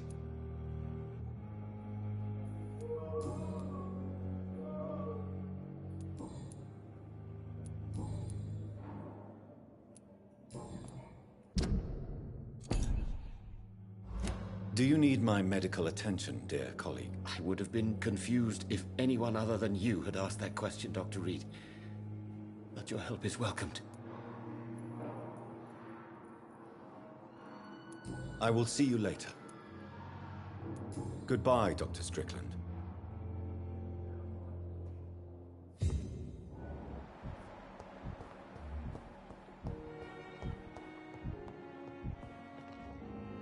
Good evening, Mr. Fiddick. Good evening, Dr. Reed.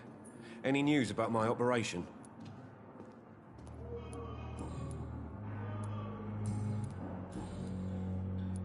Tell me about your injury, Harvey.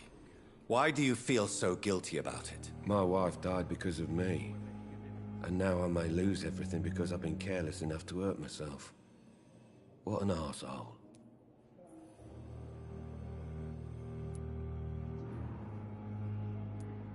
How could your job be responsible for your wife's death? I was working a double. She went out to bring me a hot meal and got caught in a German bomb raid.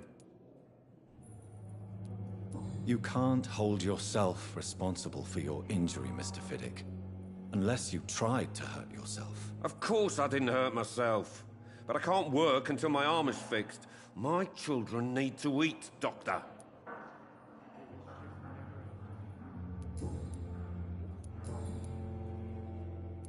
Goodbye for now, Mr. Fiddick. I'll see you later. I will not let you down, my boy.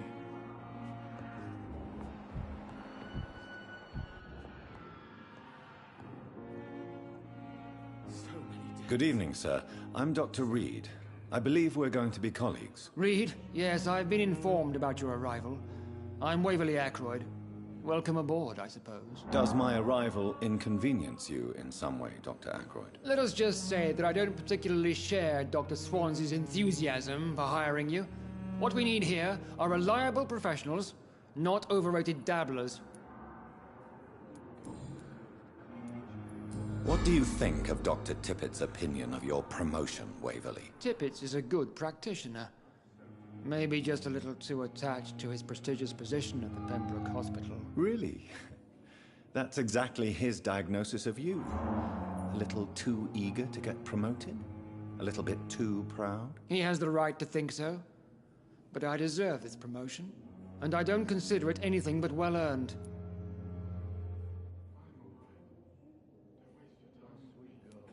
It seems you have bad memories of your military service. I refuse to see this industrial slaughter as scientific progress.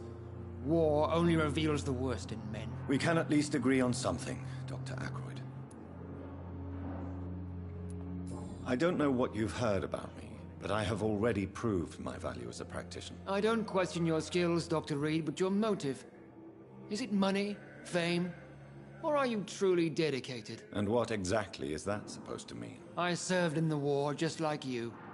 But unlike you, I did not use the wounded to play the modern sorcerer. Be careful what you insinuate, Dr. Ackroyd. I only want you to admit you used those men to improve your theories.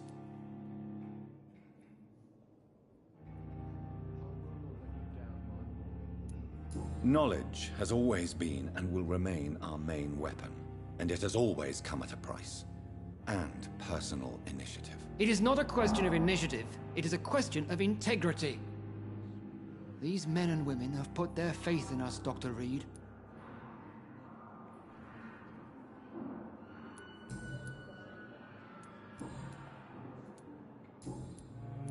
Thank you for your time. We'll talk later. I'm quite busy right now, Dr. Reed. Do you need my assistance? Don't be ridiculous. I'm capable of dealing with this myself. I've just not taken the time to do so. Then you are lucky that I have taken the time to do so. Consider it a gesture of solidarity between professionals. I wish this hospital could have received as much attention from you, Dr. Reed. We do not see you in surgery very often. Tell me, Waverly, what do you think of Dr. Strickland's enthusiasm for his experimental research? Strickland is playing with his patients' lives for pride and glory. Now that, sir, is unethical. Are you thinking about something in particular? Harvey Fiddick needs delicate surgery. I believe we should stick to the usual procedure, but my young colleague obviously disagrees.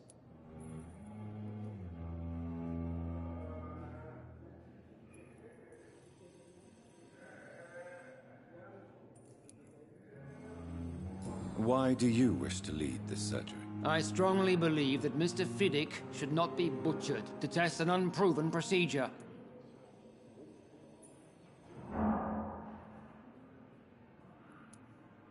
If you are going to lead this surgery, I'm trusting you to assume the consequences of your actions, whatever the result. I'm not the kind of man who runs away from his responsibilities, Dr. Reed. There is no need for you to be looking over my shoulder. And are you not afraid that your rivalry with Strickland may be blinding you? Rivalry? I guess you could call it that. But I will never be childish enough to let my personal feelings affect my judgment.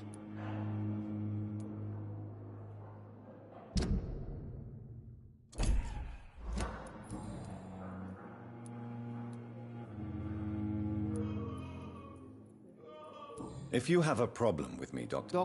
I know...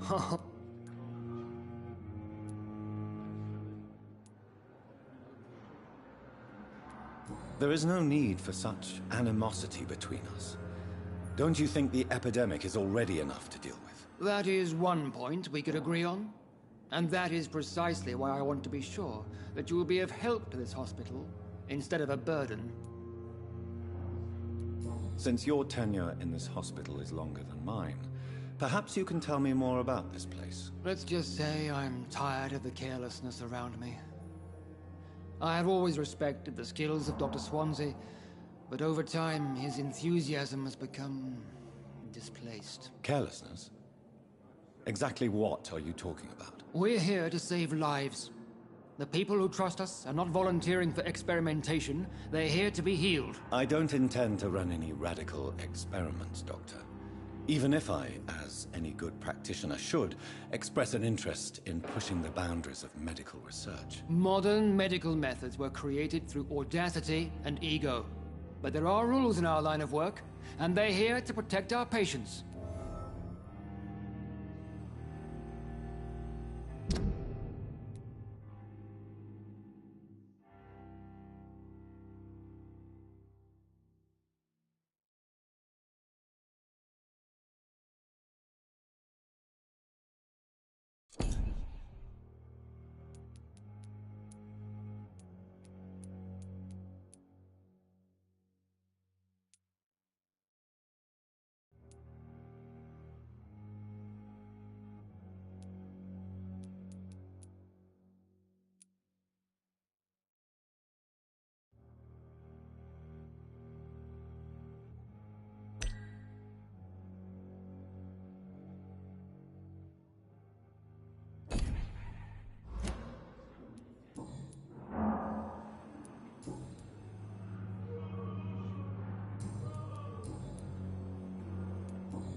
Thank you for your time. We'll talk later. I'll not let you down, my boy.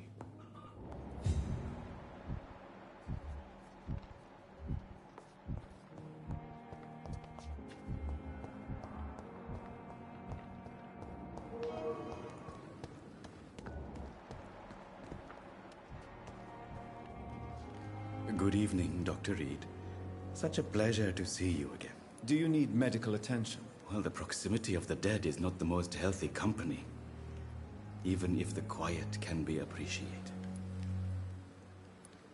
Don't take too many risks with your health, Mr. Chidana.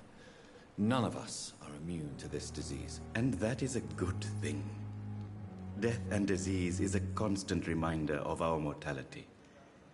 But you have my thanks, Dr. Reed. Please show me what you have to sell. Of course.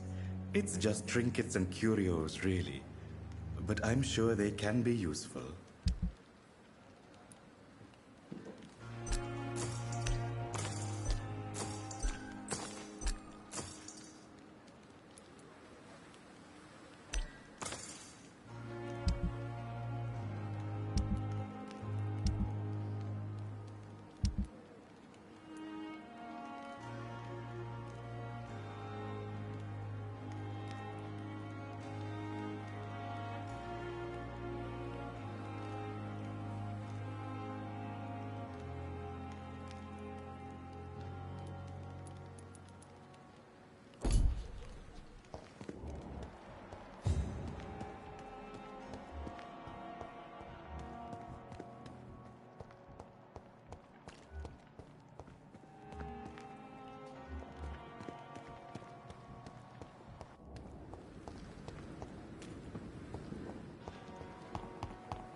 Is this...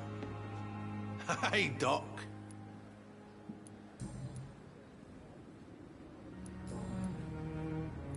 I'll leave you for now, Mr. Cox. Please. I feel sick. Get over here now.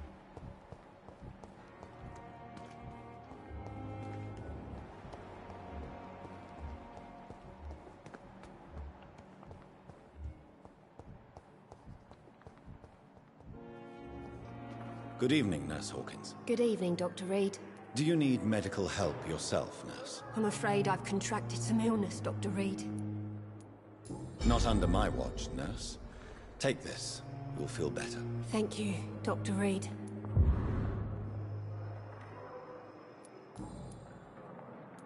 Pepper, I know you're very close to Milton Hooks. Yes? Milton Hooks is my man. If you want to report me for that, just... I have no... the rules. Is he worth... Hey.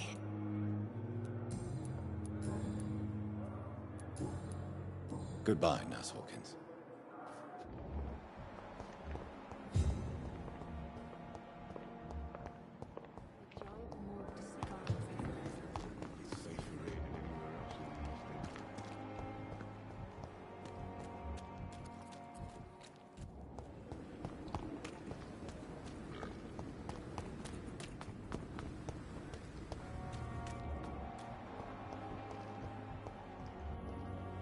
Hello again, Mr. Blight. Good evening, Dr. Reed.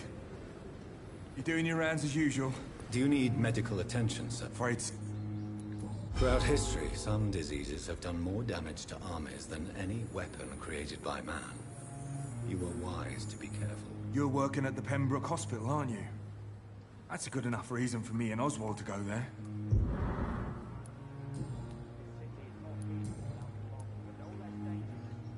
Are you concerned about the living conditions in the city? Of course, I believe...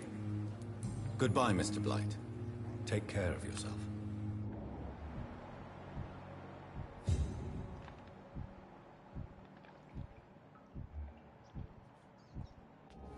Good evening. Evening, Dr. Reed.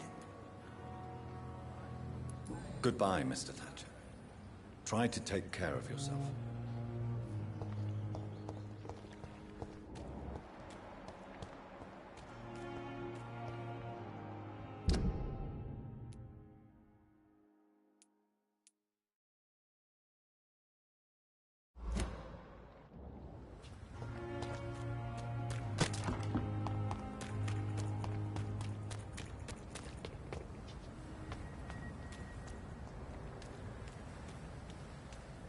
Craftsman!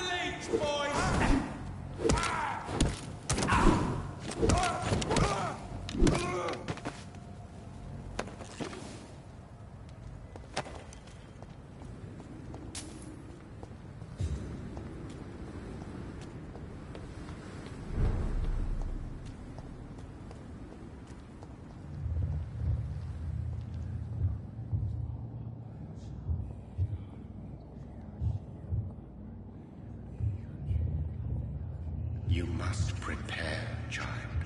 For the earth is bleeding and the harvest is upon us. Stay away! Whoever you are! This is no time for petty quarrels, my champion. Can you not hear? The famished queen has awoken.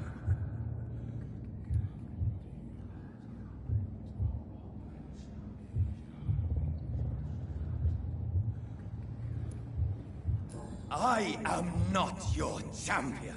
But of course you are, son. As surely as you are the blood of my blood. I had to kill Mary. I have known your pain, child. Do not succumb to... Silence! I dismiss you, now! The land calls for a champion. All and everyone needs you. Silence!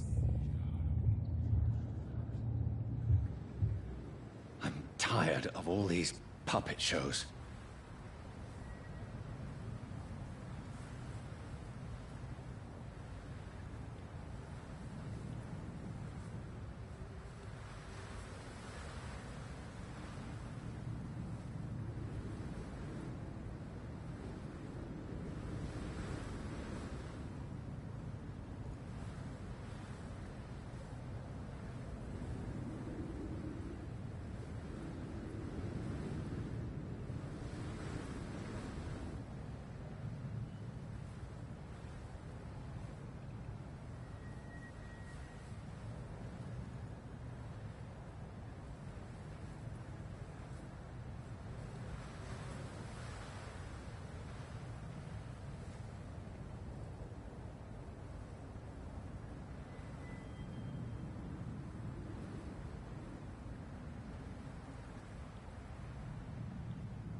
It's locked.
It's locked.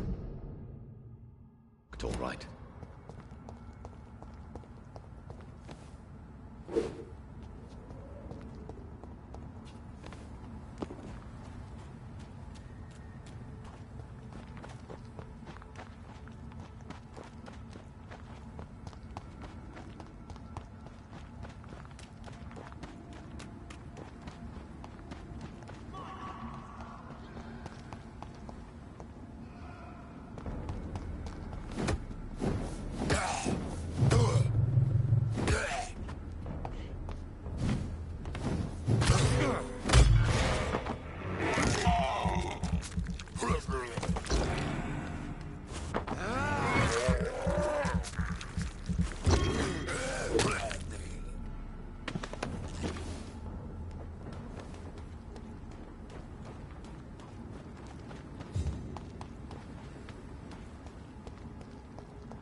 They want war.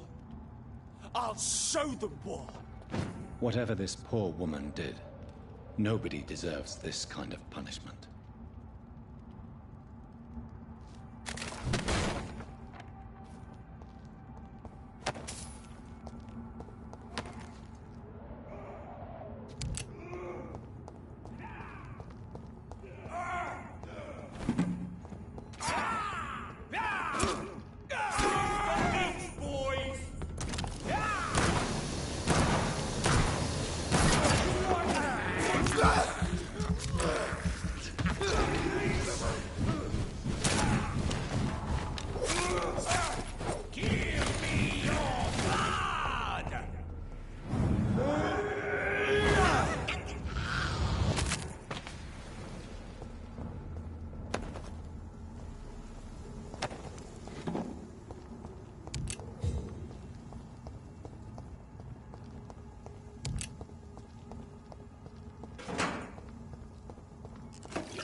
So this is where she lives.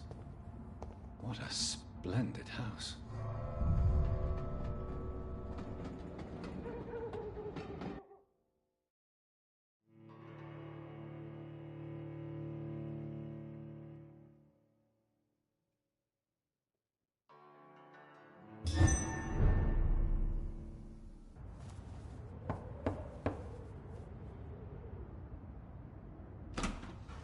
Dr. Reed, welcome. How are you? As good as one can be, considering the circumstances. Yes. Death and affliction seem prevailing themes of late. Please, come in. We have much to discuss. I hope I haven't disturbed you. Not at all. Actually, I was counting on you visiting me tonight. How strange, this painting. Beautiful, melancholic, yet with a haunting dignity. Indeed. A long time ago, a friend asked me to paint this for him, but I kept it in the end. I did not know you were a painter, my lady. There are many things you do not know about me, young Ekon.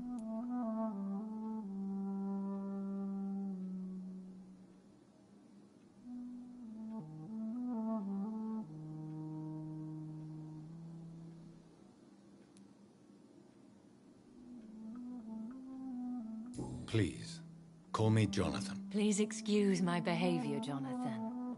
I tend to tease my friends when uneasy. What is bothering you, my lady? Your letter was quite alarming. We will talk about this in a few minutes. For now, I would like you to tell me about yourself. How have you been since we last met, my friend?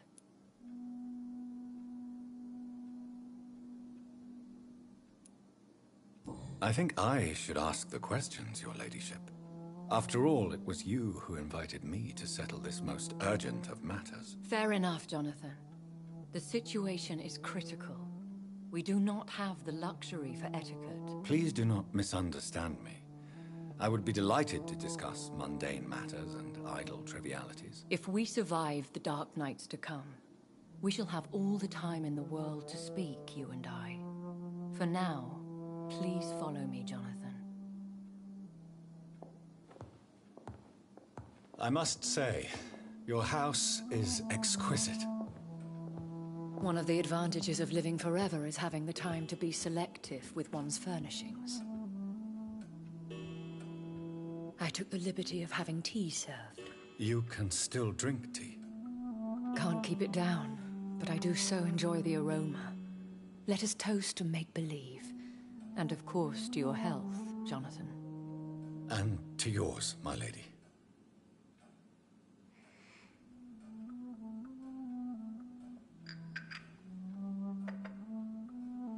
Please, call me Elizabeth. So, my lady, why truly did you invite me here? I've been asked to deliver an official invitation to meet the Ascalon Club. They have done nothing but impede my investigations since I became known to them. Why would they want to see me now? I guess they now see you as Ascalon material. They must have found out what happened to your sister. Proof of the potent blood flowing through your veins. I'm not sure I can accept their invitation. I have seen their handiwork. How Fergal the Beast imposed the club's law. You have no choice, Jonathan. Even I would not openly defy Lord Redgrave, the chairman of the Ascalon Club.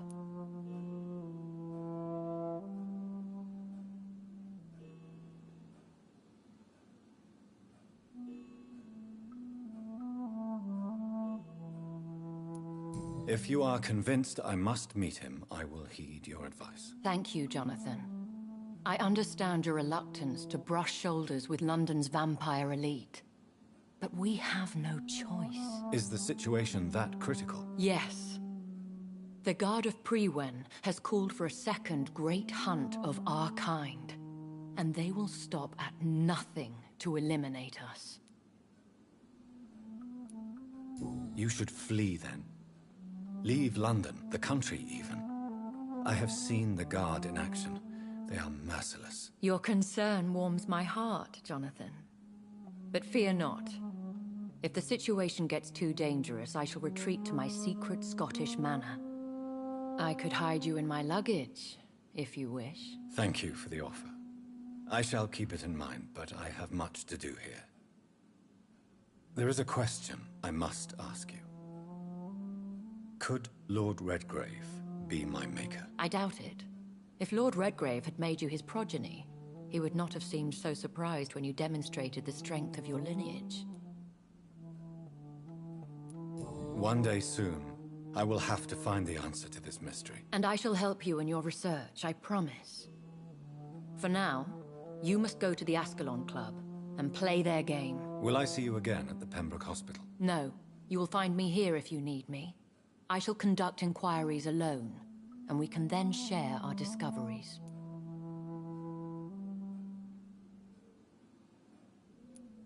I want to thank you for all your support and your help, my lady. Could you do me a last great favor and call me Elizabeth? I should be honored, my lady. Then it is settled.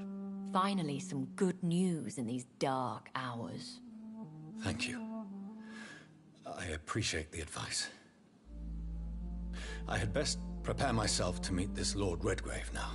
How thrilling to meet the Earl of Bristol in the flesh, so to speak. Something tells me you're not very keen on the man. Don't get me wrong. The gentlemen of the Ascalon Club are honorable, but their attitude and opinions are somewhat antiquated. I see. As long as they deny access to female applicants, I will leave them to their antediluvian considerations as to the natural order of things. Jonathan, promise me you'll be careful. Of course. But why the fear in your voice? Look at me, Jonathan. I am. I mean, really look at me, young Ekon.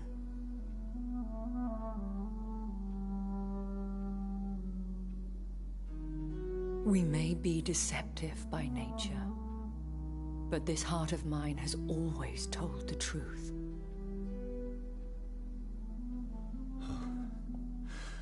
Elizabeth.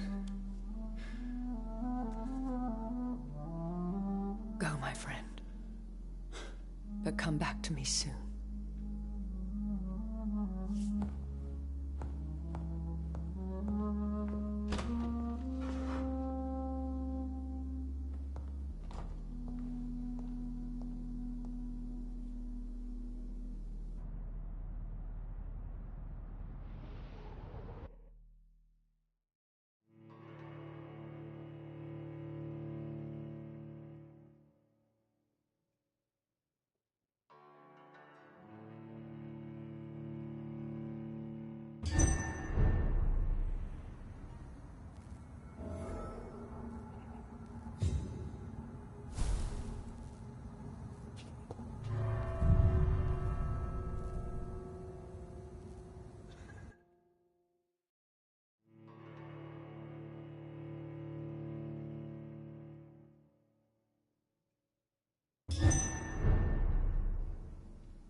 It's locked, all right.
So, time to visit the Ascalon Club.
Não entendi aqui o bagulho no jogo aqui. Tá dizendo que tem uma pessoa aqui e eu vasculho e não tem ninguém, não. Tô louco.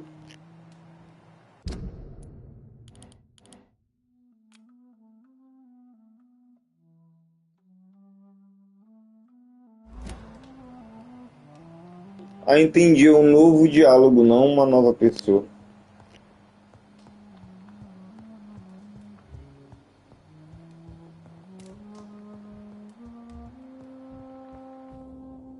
Hello again, Jonathan. To what do I owe the pleasure of your visit? Sorry to disturb you again, but could you spare me a few minutes? Of course, my dear. Always a pleasure to speak with you. Concerning your investigation. Yes? Are you... Do you think... Will you... Wanna... When... Do you know... But that is... Goodbye, Elizabeth.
Your prey is mine now!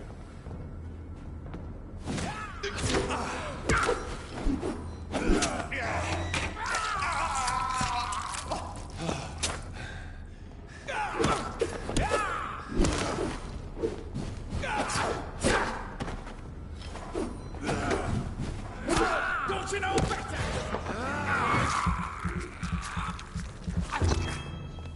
Give me your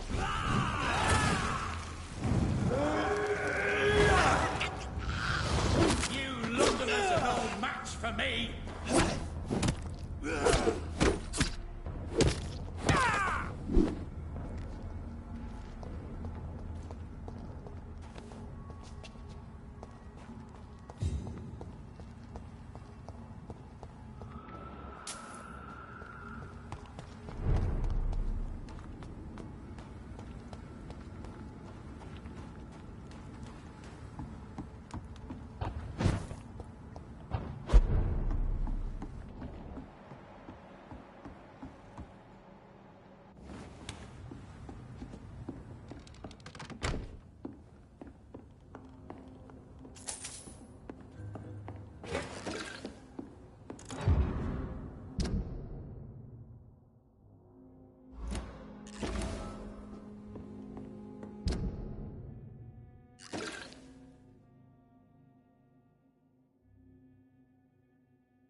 It's locked.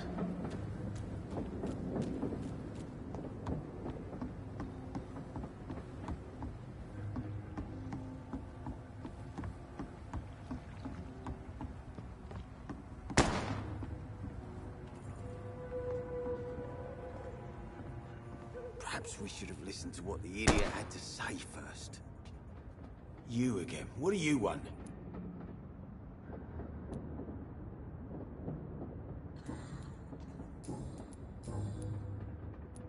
I know you're looking for an honest job, Booth.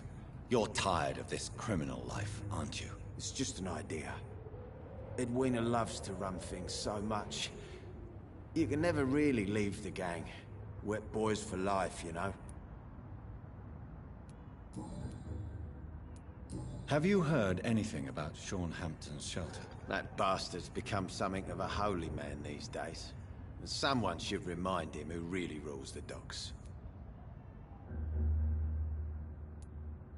Goodbye, Mr. Digby.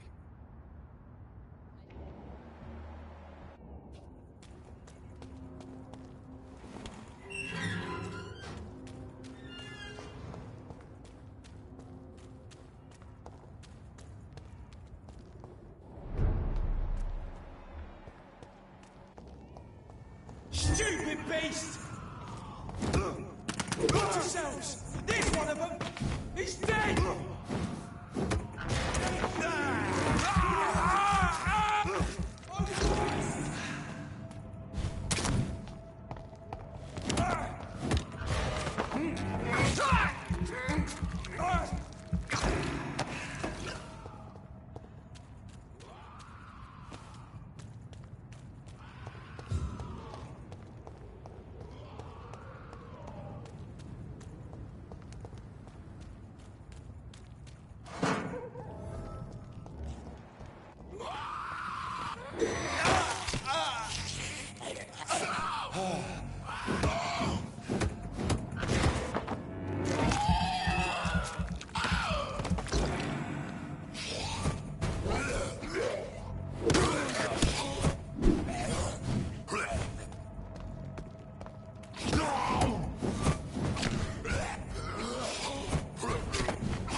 Opium is one of the main ingredients of Strickland's medication.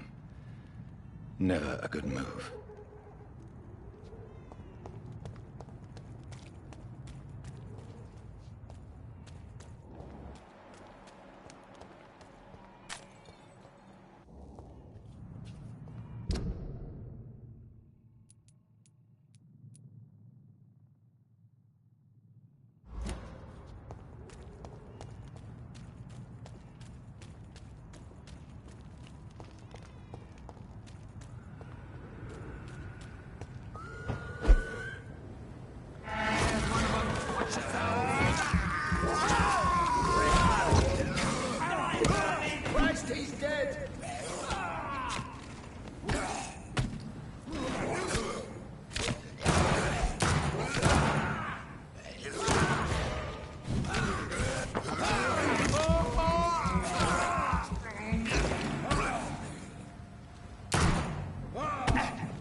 This is despicable.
It's locked.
Hey, Doc.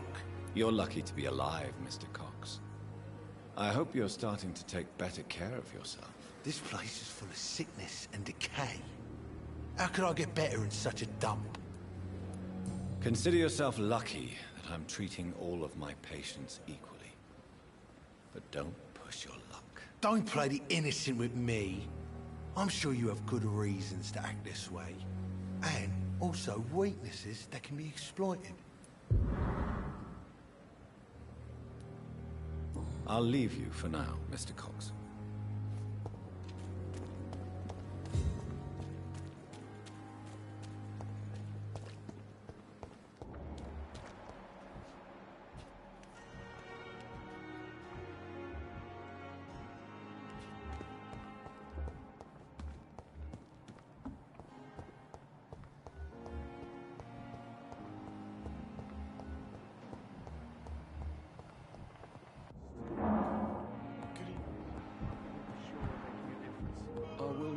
Down, my boy. Good evening, Dr. Strickland. And good evening to you, Dr. Reed.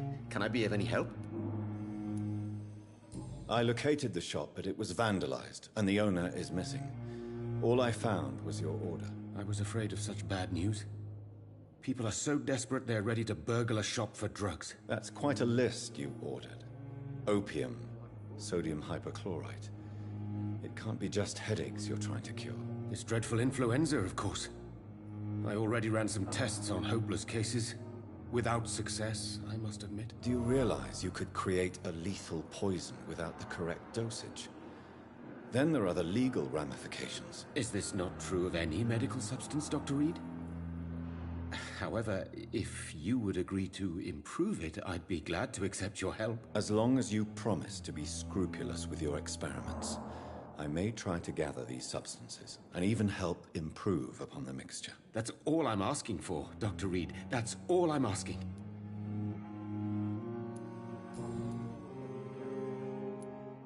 I want to know about these secret tests you run, and if they can save people from this epidemic. Speak to me now, Thoreau. I know I may sound presumptuous, but I'm just following your steps, Dr. Reed. I'm casting away the shadows of ignorance by daring to face them. Self-confidence is essential in our line of work, my young colleague, but only if tempered with the correct amount of cynicism. But you never doubt yourself, Dr. Reed. I've read all your articles and books. You performed the most daring research during the war.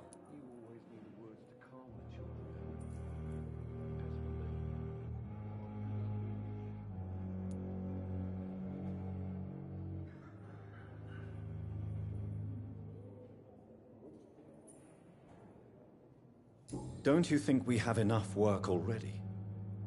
Perhaps now is not the best time to be chasing shadows. Chasing shadows, really? It's funny those words coming from the only doctor here who has spent more time outside this hospital than in.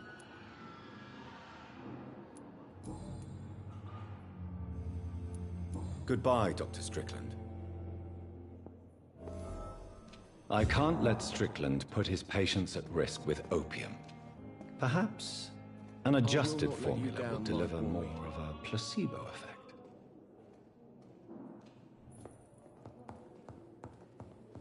Good evening, sir.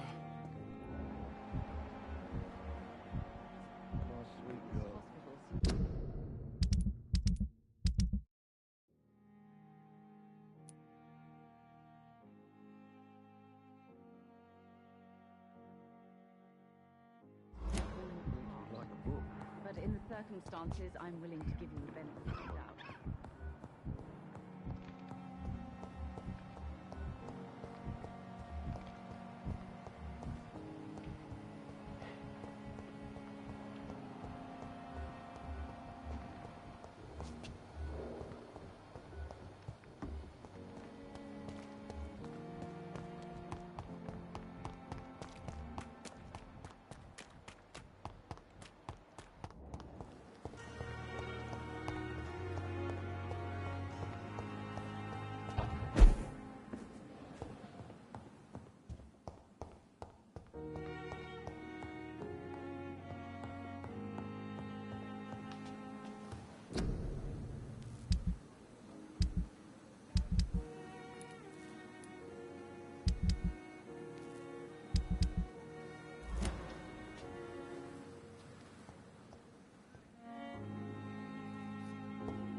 Strickland's project could be dangerous. I have a mind to report him to Dr. Ackroyd.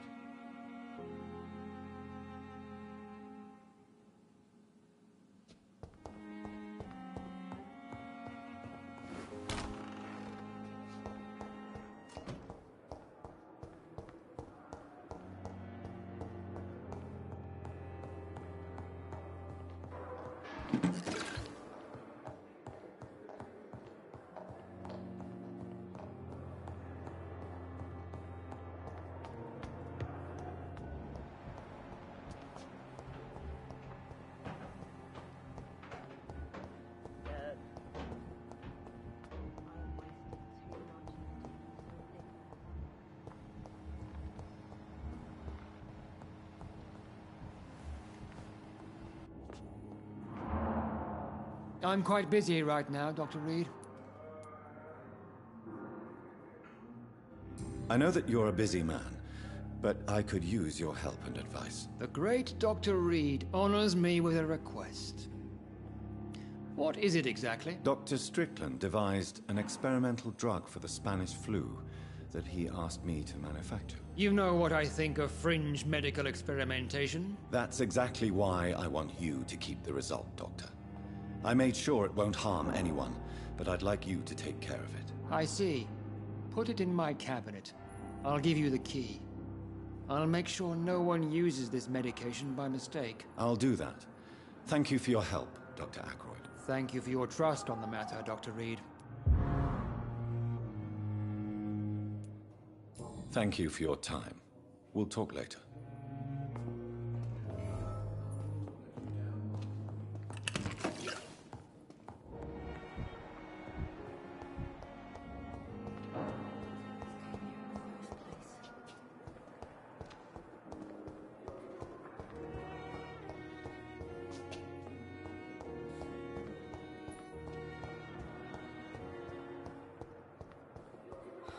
So many deaths. A lot of my own life.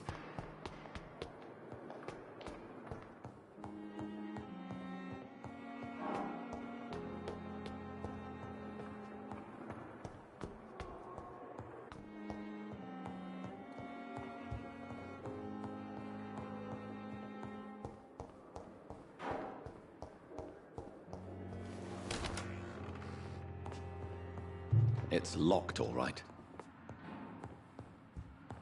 It's locked. It's locked, all right.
It's locked. Now that Dr. Ackroyd has been warned, he should make good use of this formula.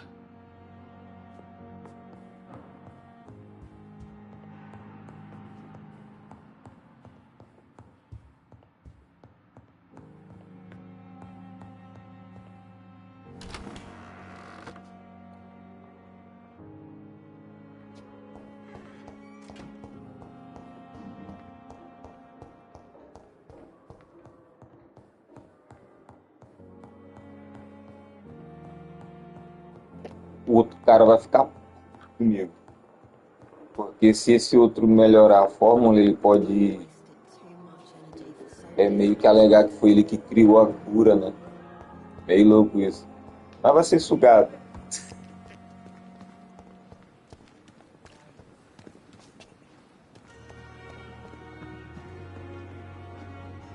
Essa aqui foi caguetada. Ele é caguetão aquele lá, né?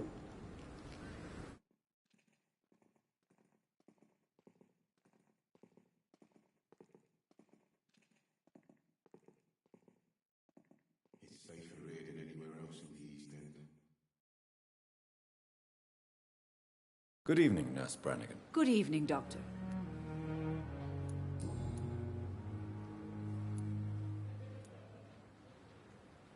Why does Dr. Tippett's claim you're the main reason he keeps working, despite his fatigue? If it wasn't for him, I probably would have left the Pembroke years ago. Dr. Tippett does not think of you as just a nurse anymore, does he? If you're suggesting he's not taking my gender into consideration when it comes to medical practice and knowledge, I really hope he doesn't.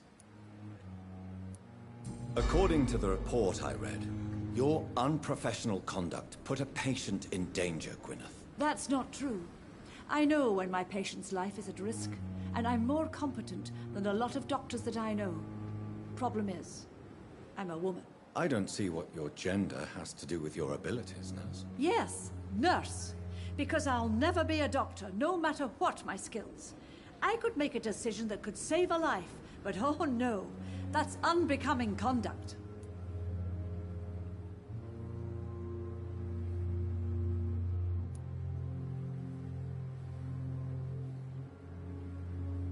Have you heard of Elizabeth Blackwell?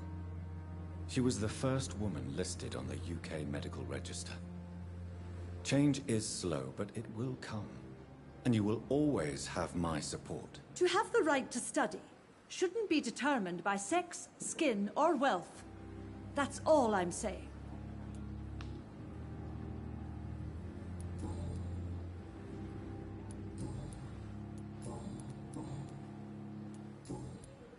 Goodbye, nurse. Call me if you need assistance.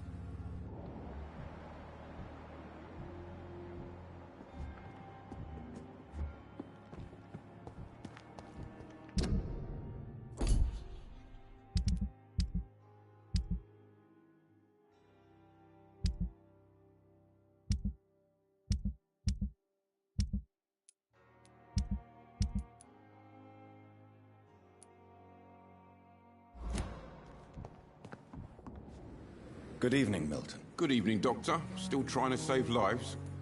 Do you need any medical help, Milton? I'm afraid I do. Like everyone in this hospital. It's a sad state of affairs when even the hospital workers are worried about disease. Our job brings us into contact with all kinds of infections, Milton. There's no shame in being ill while you're in a hospital. That's easy for you to say, Doctor. I get the feeling you don't fall sick often. So thanks, anyway.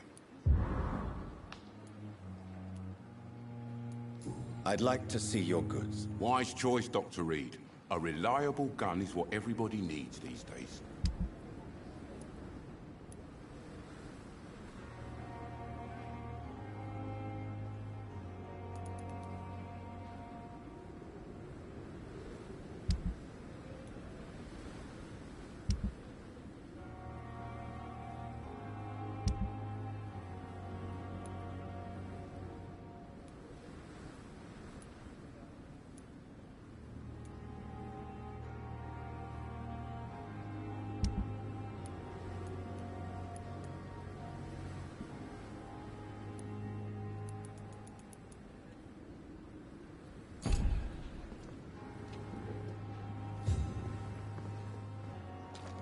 Another night with the glorious battalion of Pembroke.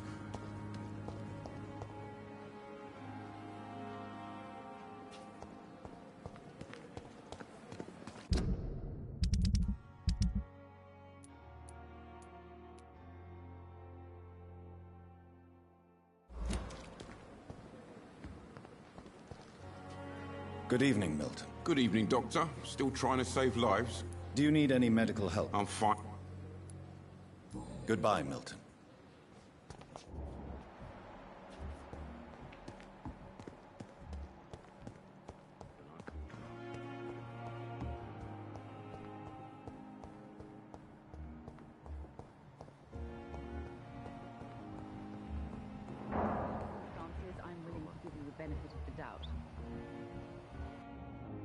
Good evening, Mr. Goswick.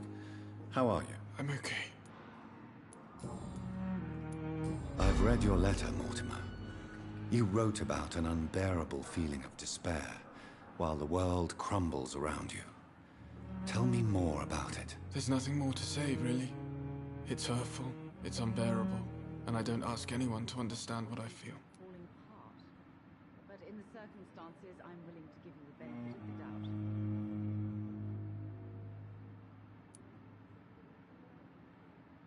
The world is bleak, but maybe the pain we feel is the best compass for making it a better place. How can we repair the world, Dr. Reed, when mankind is the biggest problem? Yes, the world will be a much better place when we're gone.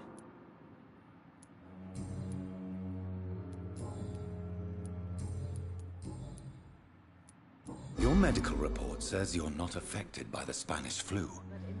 What do you think of that, Mortimer? Does it make me happy? Not in the slightest. If it was up to me, I would have left this place long ago. I know I don't belong here. And why do you think you don't belong here? I know the staff have more important things to do than look after me. There's plenty of patients here who need their attention.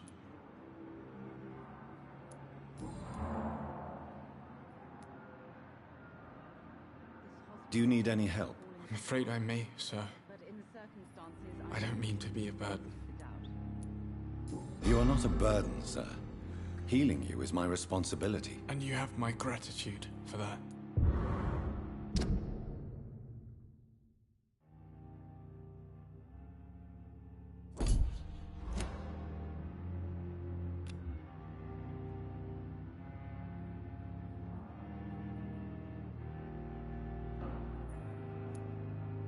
I have to go now, sir.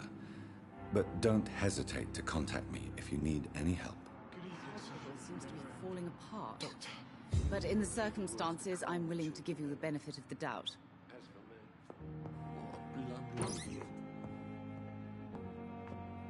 Good evening, Doctor. How is my son doing?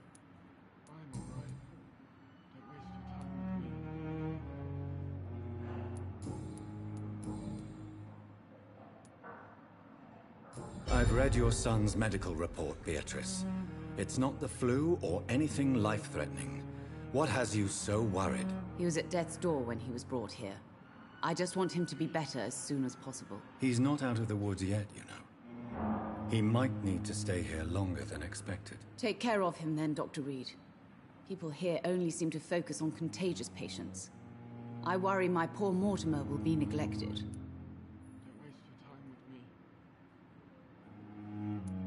What can you tell me about yourself, Mrs. Goswick? Not much to say. Is there something in particular that's bothering you?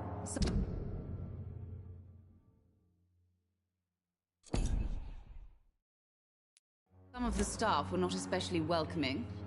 I suspect they're not accustomed to dealing with patients of such social standing. Tell me more about your arrival at the Pembroke Hospital. What gave you such a bad first impression? The ambulance driver was quite rude, for a start. And that nurse, Miss Hawkins, seems to have quite a dubious attitude. What do you mean? She managed to secure a bed for my son despite the epidemic. It was a relief, but it wasn't cheap.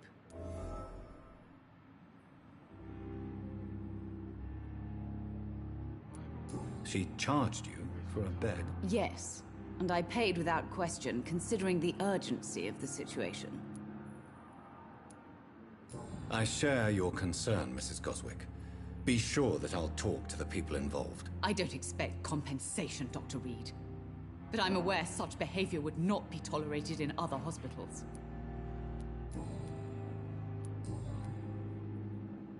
Goodbye, Mrs. Goswick.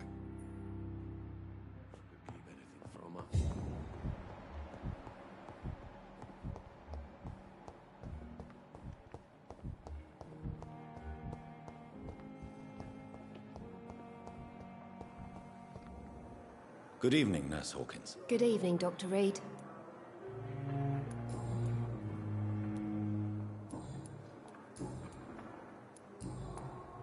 Goodbye, Nurse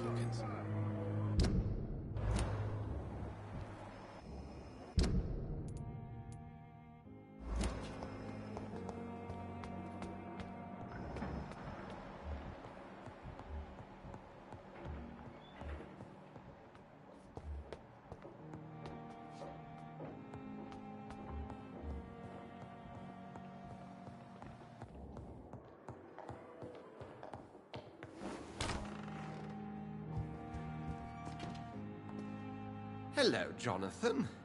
Back from the city already? How is the situation over there? Tense, to say the least. I am sure every obstacle will cede to your relentless determination. In the meantime, can I be of any help? Did you know that Lady Ashbury is an artist? And rather a good one. Well, actually, yes. I attended an exhibition of her paintings before the war. Beautiful landscapes and stunning portraits. I wish I had purchased one. Perhaps we could go to her next exhibition, you and I. What a beautiful idea, Jonathan. Did you know she told me once she had been a model for famous painters? But she never told me which ones. What can you tell me about Lord Redgrave? Oh, the legendary founder of the Ascalon Club. I'm afraid I cannot help you with that, Jonathan.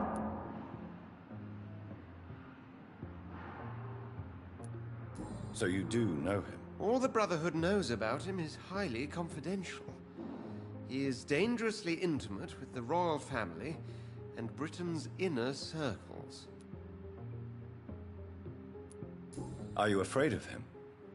Is he that dangerous? No, but since most ancient vampires were killed or fled England during the Great Hunt of 1850, he may be the oldest British vampire. A myth in the flesh, so to speak. What can you tell me about the Great Hunt? A sad story, my dear friend. Tragic, in fact. The Brotherhood was betrayed by some of its most trusted members. Tell me about the betrayal. The founders of the Guard of Priwen stole precious and unique documents and reports from the Brotherhood's library when they left. They used them to identify and locate their next targets. Why was it a tragedy? Not only did the Guard of Priwen hunt down and kill most ancient vampires of England, they also destroyed or confiscated their possessions.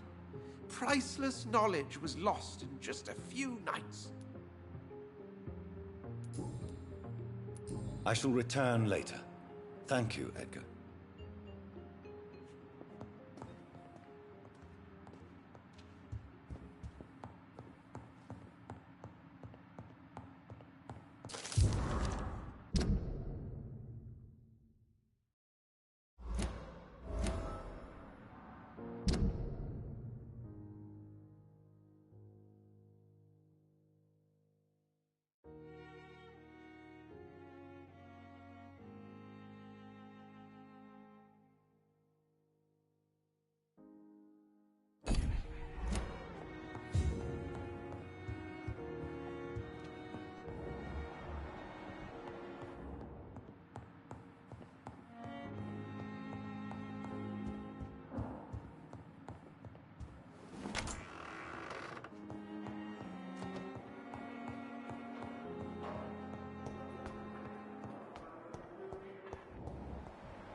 Good evening, Dr. Reed. Such a pleasure to see you again. How dare you steal from the dead, Rakesh? Is that what you're... These people...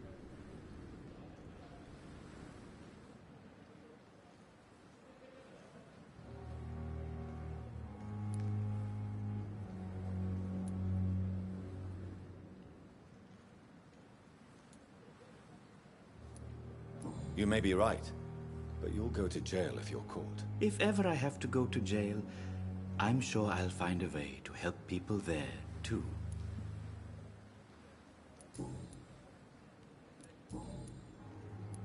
Tell me the truth about your appointment as a medic during the war, Rakesh. The regiment administration appointed me by mistake. I had to learn the job on the spot, sir. Very hard, sir, but I rose to the challenge.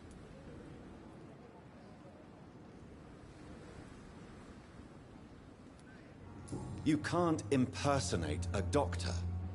You can't improvise a medical education. People could die at your hands. You're absolutely right, sir. But as a field surgeon, it was more like being a butcher. Do you believe you have really helped these people? My ratings were within the averages of the regiment. I saved lives, Dr. Reed. Does that not say enough about triage and war surgery? Do you realize how many soldiers died because of that decision? You should have refused. Yes, sir. I swear I did, sir. But no one listened. When the first wounded arrived, I had to do what I could. It is an unbelievable story, Mr. Chidana. It was a time beyond belief, Dr. Reed. But I'm happy not to deal with the wounded. I prefer caring for the dead now.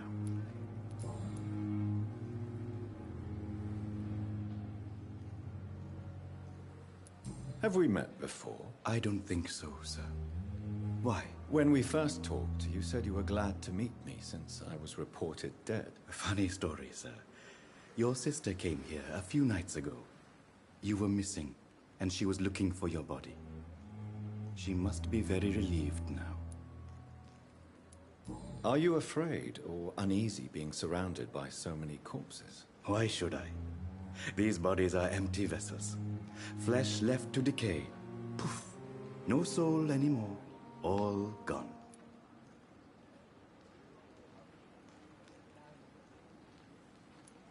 How did you get this job? After I left the army, I worked as an undertaker down by the docks. A dangerous place with many an unpleasant business there. Milton Hooks helped me get a job here. An interesting point of view. And quite an exotic one, too.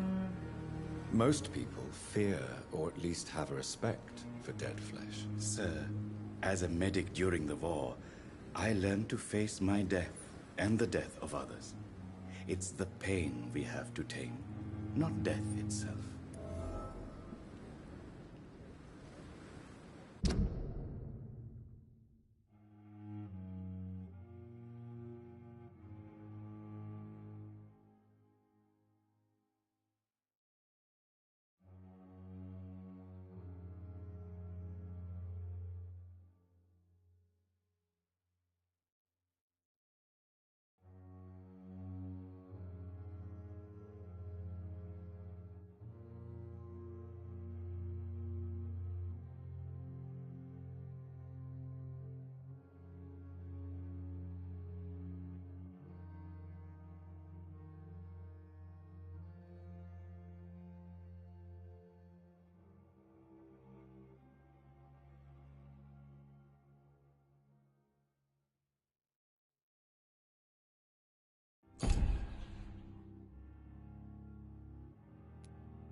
Goodbye, Mr. Chidana.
It's locked, all right.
Turn around, sir.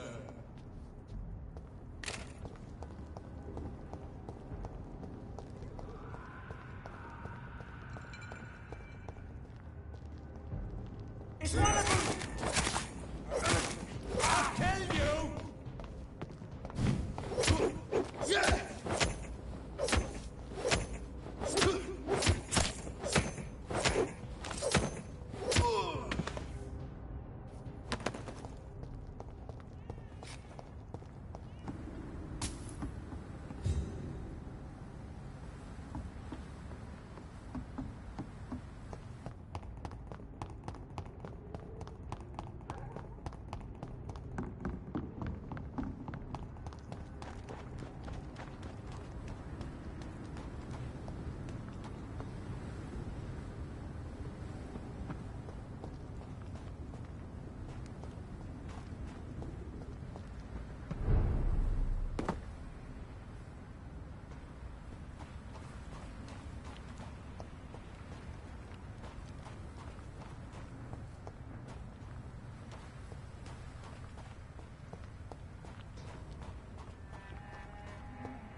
Welcome back to my humble shelter, Dr. Reed.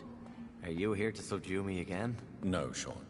I just came by to see how you are. I feel all right. Why'd you ask? Are you still feeding on corpses? No. It's almost as though the blood you forced me to drink has provided me eternal satisfaction.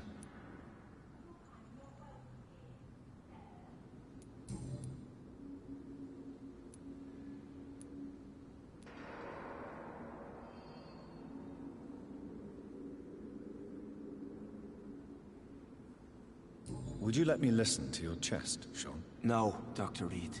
You already forced me to drink your blood, and I thank you for that, for I feel better now. But it was quite an unpleasant experience. It would help me greatly if you would allow me to give you a physical examination. I said no. I'm no subject of medical examination, and I intend only to obey and to kneel before God.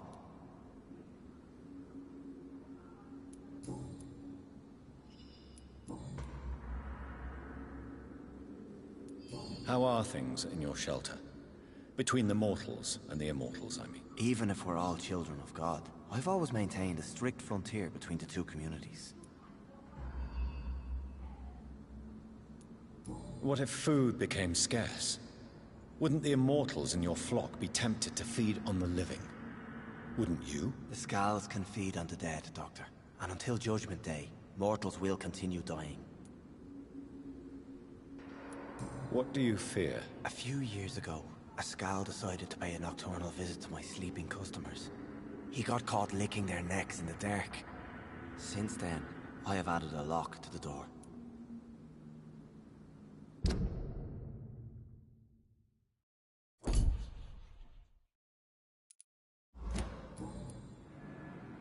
How is the sanitary situation in this part of town? There's a lot of sadness and pain in my flock. I believe we're not fully through the crisis. You should do something about it if you can, Doctor.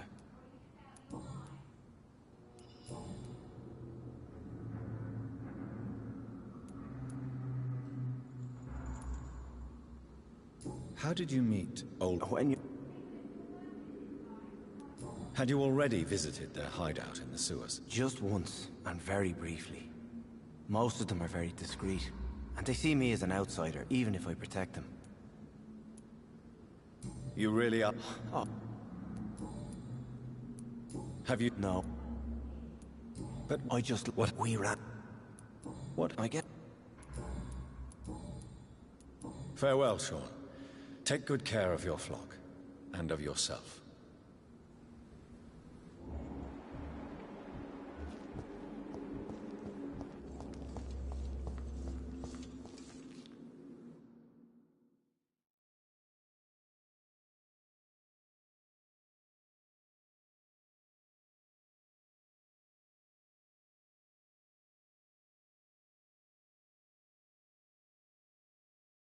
Glad to see you again, Mr. Reed.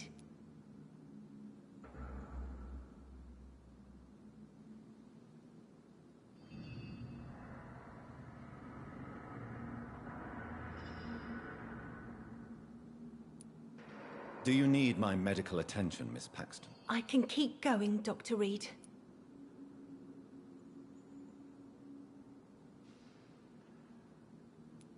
Of course you can, Miss Paxton, but I wouldn't recommend it. Please, take this. You will feel better. Thank you, Dr. Reed. Thank you. Really.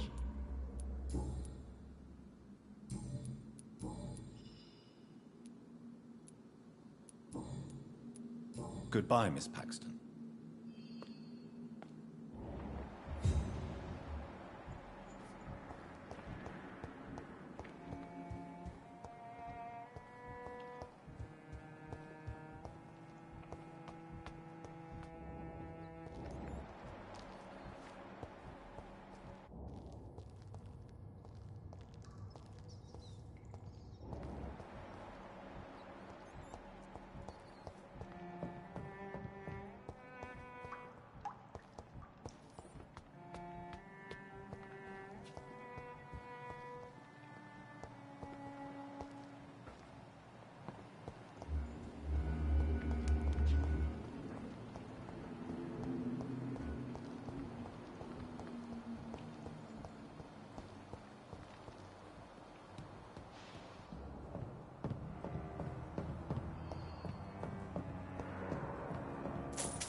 Vampire kills in utter silence. Good evening, Mr. Throgmorton. Dr. Reed, can I be of any assistance? Have you noticed anything suspicious lately? Do you need my medical attention? Treating a vampire hunter's wounds is certainly a first for me. I'm happy to help you, of course. Thank you, Dr. Reed. Your support means a lot. Goodbye, and good hunting, Mr. Throgmorton.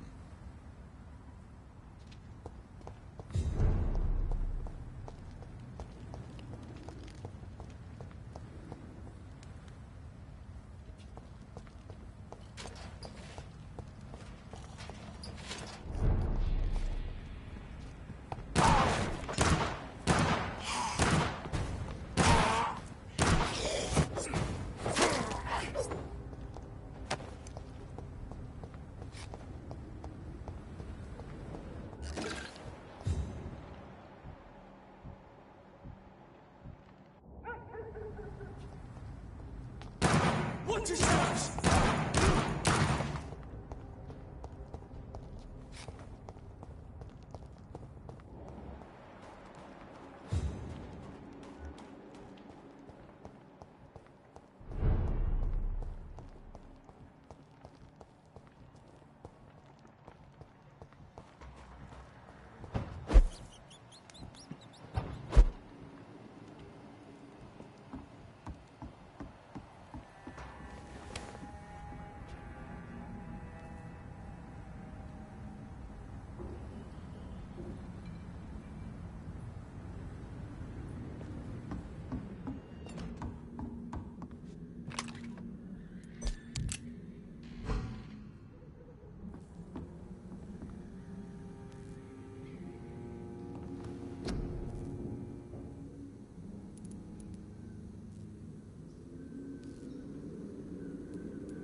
I cannot enter.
Killing's all you deserve.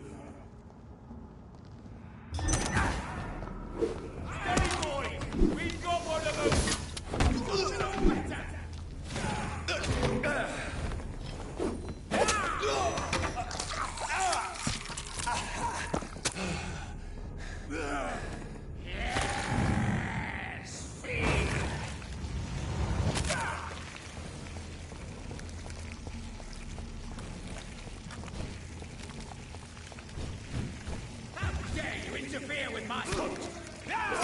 Murderers! This is mine!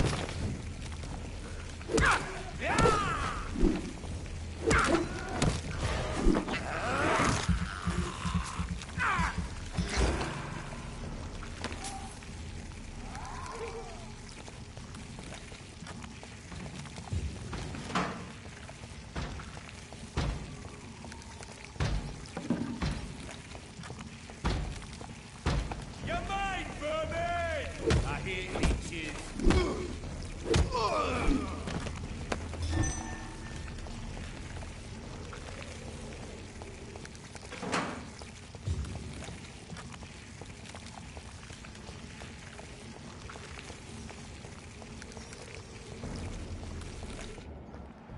It's a leech! I hit it! Bloody leech!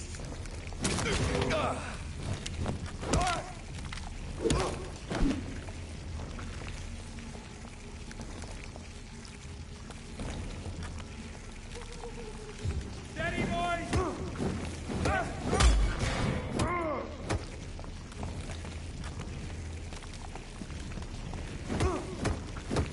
Head on! He's mine! I'll take it!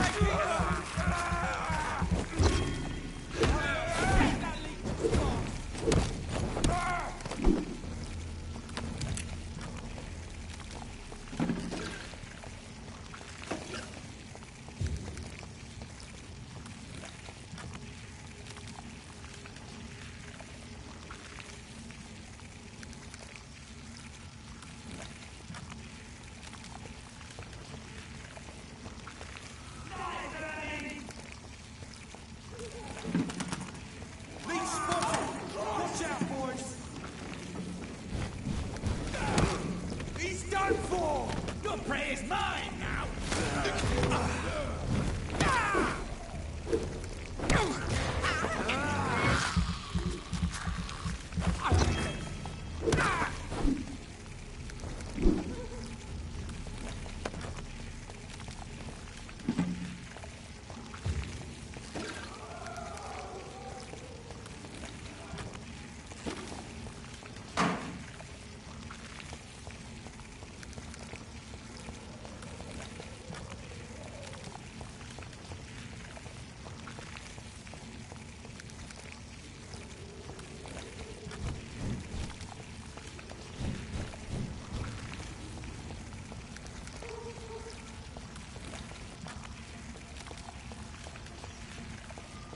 It's locked.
That was the vampire I saw earlier.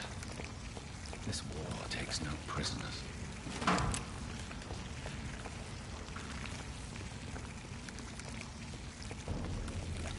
This one's mine! Right now!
All your problems.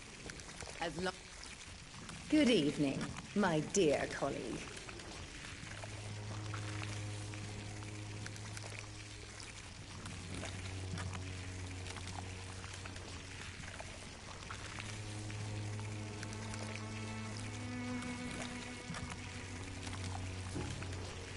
Loretta, why do you feel so guilty about your brother? I don't expect him to forgive me. All I can do is make amends for what I did. By making him a crook and a criminal. What if somebody decides to make him pay for your scam? Mason is totally capable of defending himself. Just leave us be. We're perfectly fine.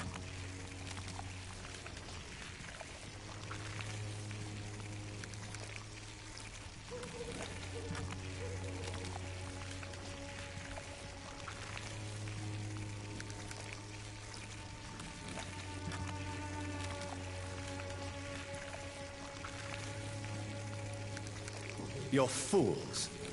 Do you not see that failure is the only possible outcome for your project? On the contrary, Dr. Reed, the Swanborough cordial will become a huge success. If the epidemic keeps spreading.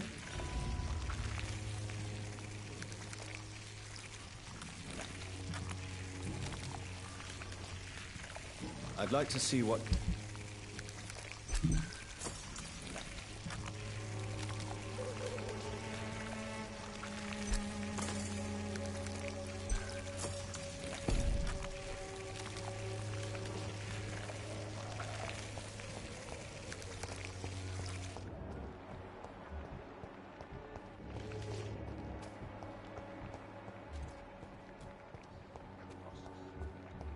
Perhaps I should look into it.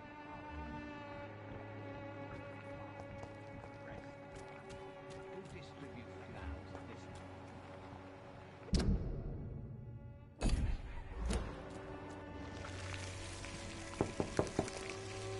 Hello, Mr. Petrescu. Hello, Dr. Reed. Come on in.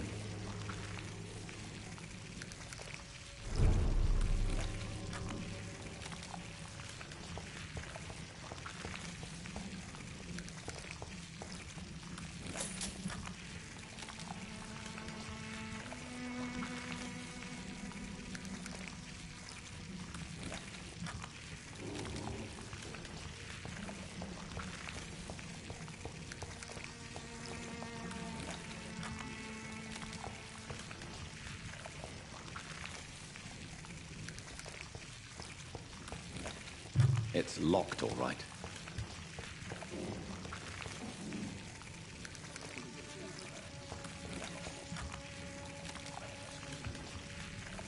Yes?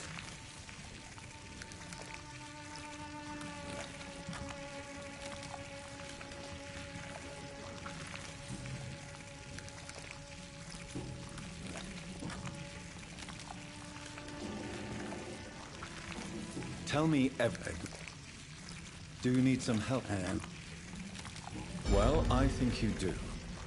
Take this, and you'll feel better. 3 drugs from an English doctor. It must be my lucky day. Goodbye, Mr. Petrescu.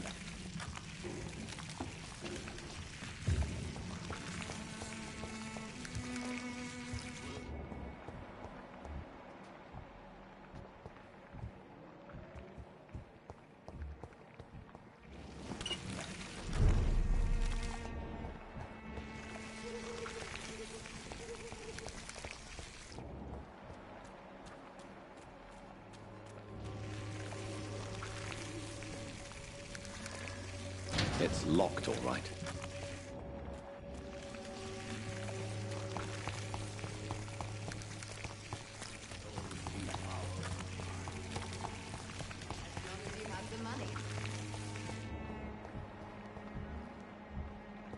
Its effectiveness has been proven by many. Even the flu is no match for the Swanborough cordial.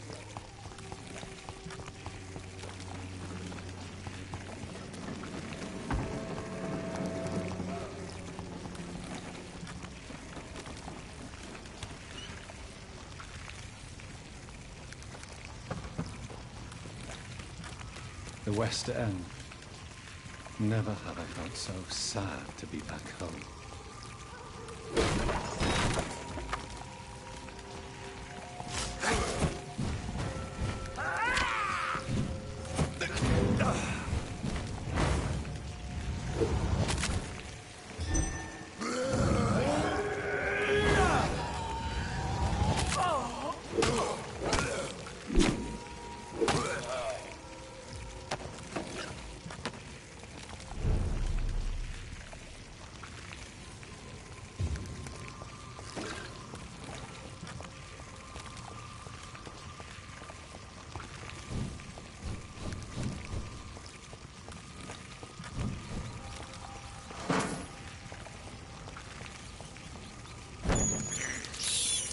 I can't believe I'm doing this.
Good evening, Avery. Mr. Jonathan, I can't believe my own eyes. Oh, you have come back too late, sir. Far too late. I know, Avery. I know about Mary and my mother. I'm so sorry. It was my duty to watch over her. She left the house in the middle of the night. The police said... It's all right, Avery. The police said her body was found near your sister's grave in Whitechapel. You're the master of the house now. I'd understand if you fired me, sir.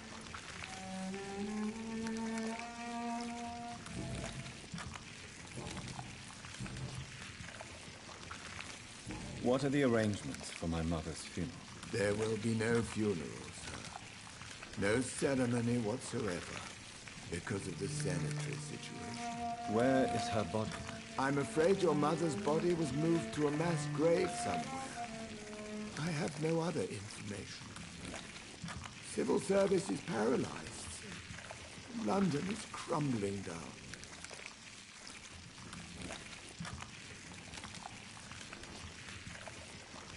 What is the situation in this part of town? For a time, the West End seemed spared by the epidemic. But the situation is getting much worse. Have you no relatives anywhere? I'll understand if you want to take a few days to see family. Your father managed to guarantee my earnings as long as I take care of this house, sir. My sisters are dead, and I've never met my nephews. I'll stay, sir. I'm sorry I could not be here for Mary's funeral. Your mother... Do you need medical... Here is your prescription. Thank you.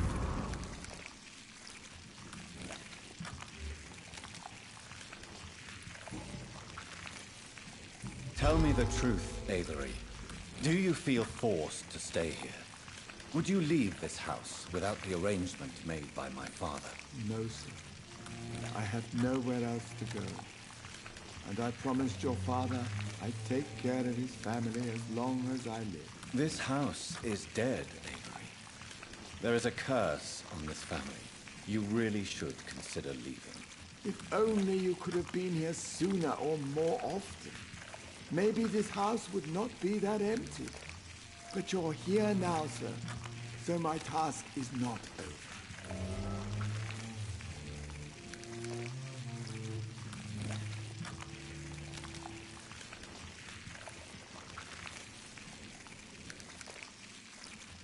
Considering the recent tragedies in this family, I'd understand if you want to leave or decide to serve another house. Then I will stay. All I ask is that you take care of my own funeral if I die before the end of the epidemic. No mass grave, please, sir.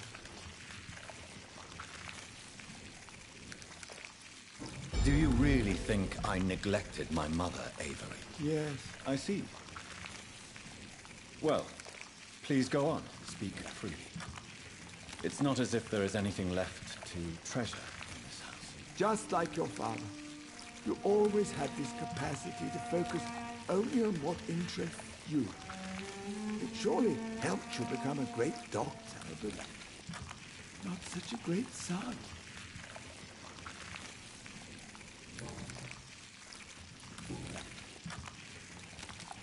How was life in this house while I was away? It was sad, sir. Miss Mary moved here in July, after she lost her baby and husband. So I stayed to serve both her and your mother.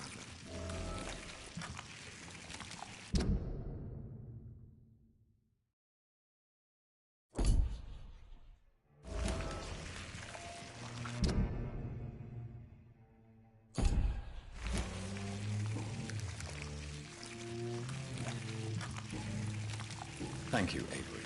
We'll talk later. Your bedroom is ready as always. Good night, sir.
the Ascalon Club, the heart of British vampire society. Not quite as subtle as I expected. It's locked.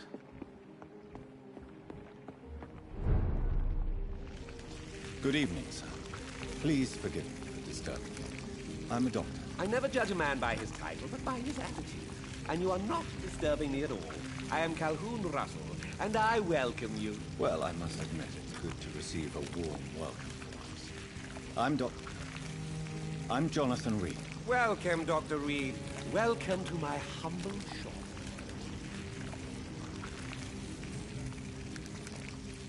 Do you have any... Not since... London? I use that... Really? I'm a... Do you need medical help? You would say... Don't worry. There is nothing serious to fear. I've seen far worse, I can assure you. I cannot imagine the pain these people must face, then. You have my gratitude, Doctor. This disease has ruined my appetite. I may have a look at your goods, Mr. Russell.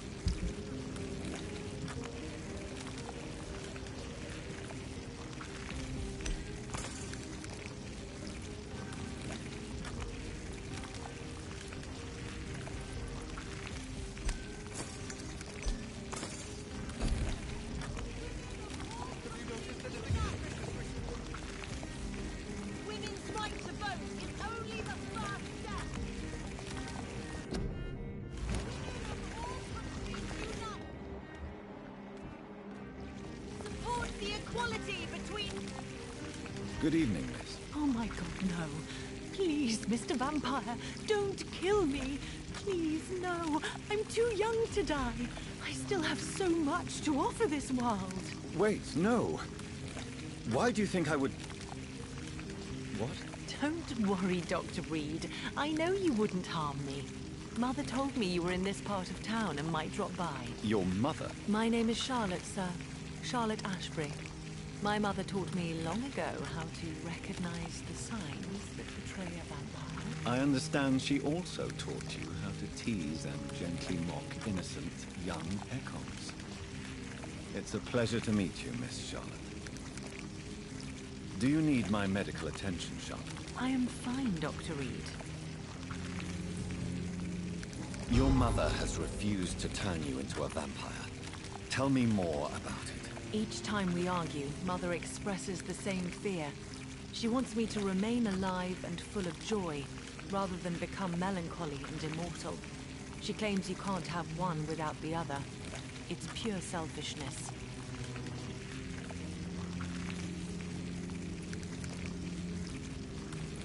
Your mother has walked this earth for much longer than you or I. She is wise, and we should not ignore her advice when we disagree. But why shouldn't I be allowed to forge my own experience? There can't be only one righteous way to deal with eternity. It's your mother's choice. As daughters and sons, we have to accept the decisions our parents make for us despite our own wishes. I love my mother, and have accepted everything from her. Even that she named me Charlotte, when it was not my original name. Does it bother you? No. Whoever I was when I was born, I am now Charlotte Ashbury. It hurts as much as it makes me proud to know that's the name my mother will read on my tombstone.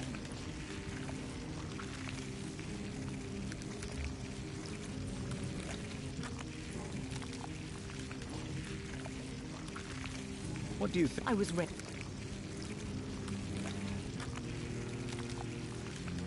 Yes, I was born a few streets away. A small world, is it not? Did you ever imagine that my mother was your neighbor all that time? That you could have met her in a dark alley at night?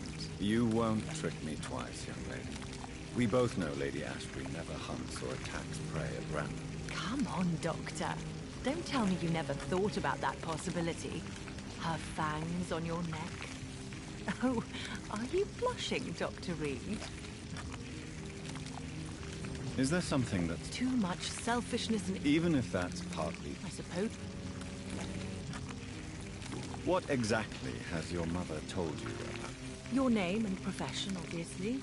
And the mystery about your maker. I'm sorry to hear about what happened to your sister, sir. Mother says it was not your fault. Does it not scare you to know what I am? What your mother is? Why should it? My mother is the most compassionate woman. Must I be wary of her, Dr. Reed? Or you?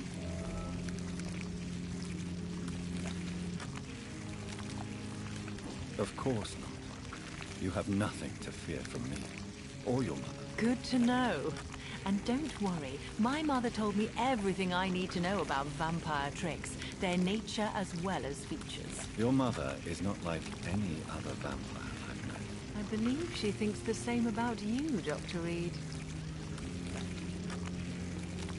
Tell me about your adoption. What do you want? Who are your real? Elizabeth Ashbury is my real mother. She raised me and has taken... Do you live with her? I still spend a lot of time in my mother's mansion. How did you... First, did you... The correct...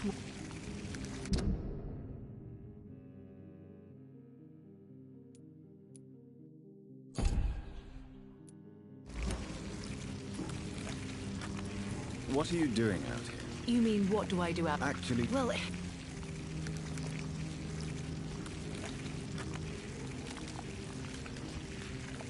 How... People... She is... Have you any... Recent... Let... Oh, that... All... No? Really?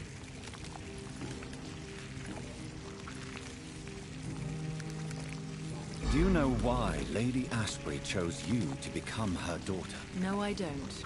Each time I ask her that question, she smiles and says it's precisely because I dare to ask such questions. Do you ever regret that she chose you? Of course not. Though I often wonder if she adopted others before me. If so, where are they buried? How was it for them to pass through life with a never-aging mother? Why do you still hope to become a vampire in spite of your mother's refusal? It's the immortal aspect of vampires that interests me.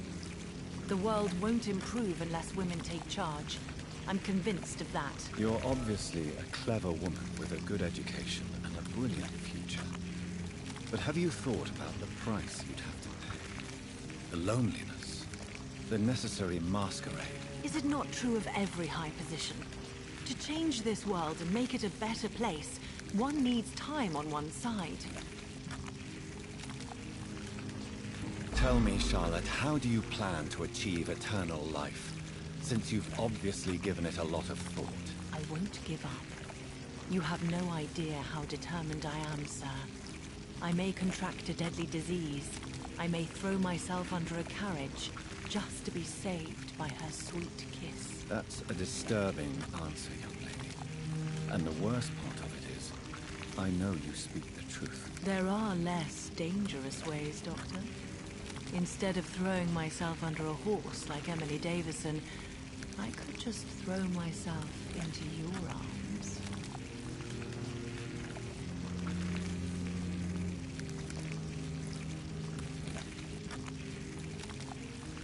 Be careful what you wish for, young lady. I could gaze at you right now and then take you to a shady corner and have my way with you. And leave your carcass to the rats. You wouldn't dare. My mother would know. She'd never forgive you. How could she suspect me? Do you know how many vampires are lurking in the city tonight as we speak? Vampires with a worse sense of humor than mine. Oh, my God. For one second I thought you actually... Excellent, Dr. Reed. Very convincing. Goodbye, Charlotte. Give my best regards to your mother when you see her. She's been quite busy these last few nights. I suspect you may see her before me.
Hello? Is anyone there? Jonathan, is that you? I did not know you were back in London. Oh, my dear Johnny. I'm so sorry for your loss. Mary was such a sweetheart. Thank you, Venus. May I come in? I was going to bed, actually. Forgive me. With the epidemic, I tend to forget people are supposed to sleep. I'll tell you what. Come back tomorrow for tea. I'll be glad to see you then.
John. Forgive me. I'll...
Do you know where you are standing right now? In front of the Ascalon Club, I presume. The Ascalon Club only summons or ostracizes. What is your business tonight? I received an invitation. I'm Dr. Jonathan Reed.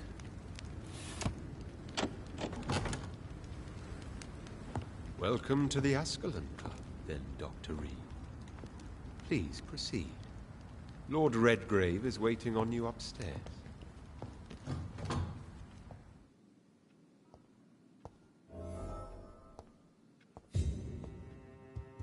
Welcome to the Ascalon Club, then, Dr. There has been quite a battle here.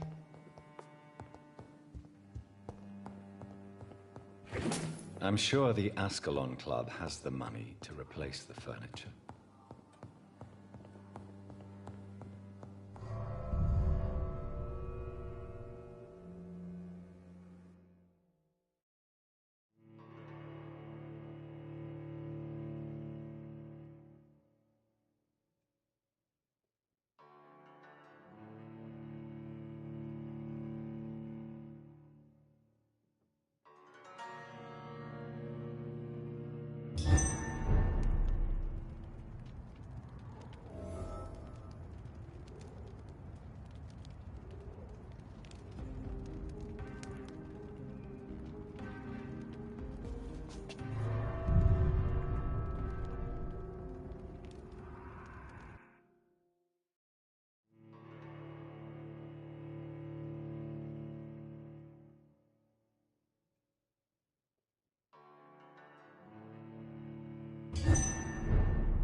Good evening. We repel the intruders for now.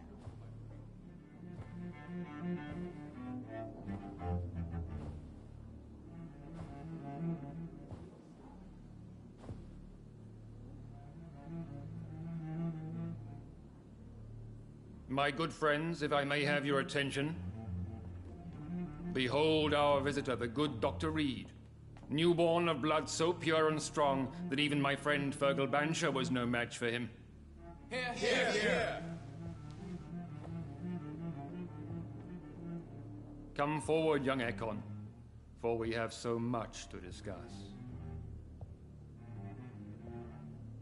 Welcome to the Ascalon Club, Dr. Reed. I am Lord Redgrave, Earl of Bristol and chairman of this exclusive association.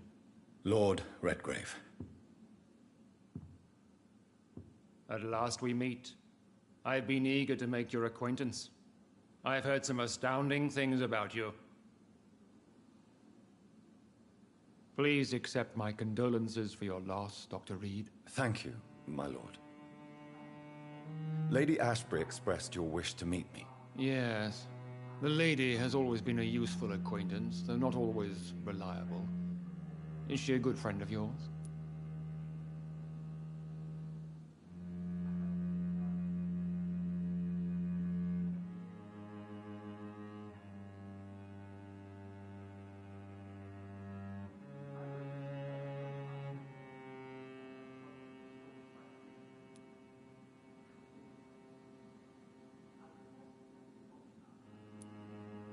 She's a close friend, and I'm honored that she feels the same about me.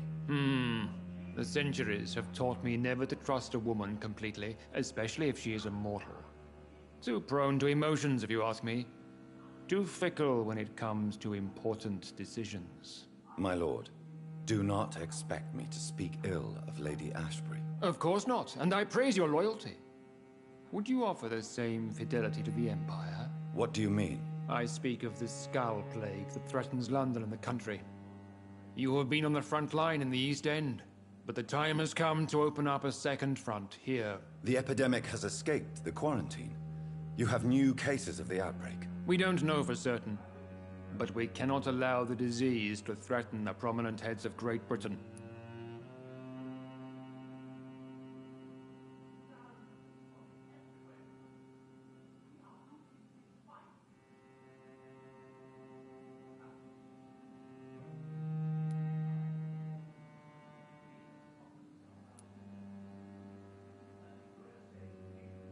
Why are you suddenly so friendly?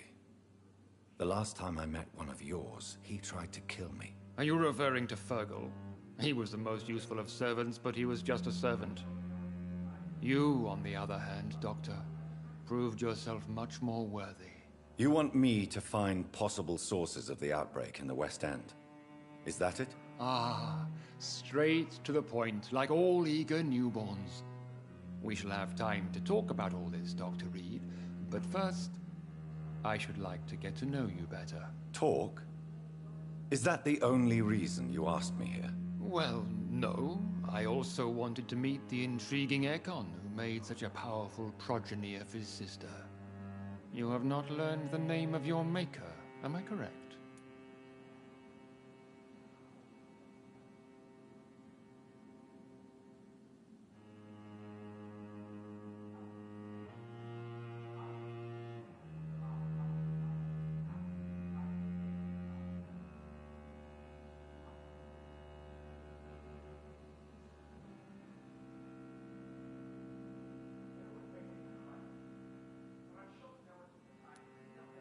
No, I haven't. Have no embarrassment, Dr. Reed. We all make mistakes. But whatever your lineage, you are definitely Ascalon material. What do you mean? I would like you to become a member of the Ascalon Club, and to serve me as such.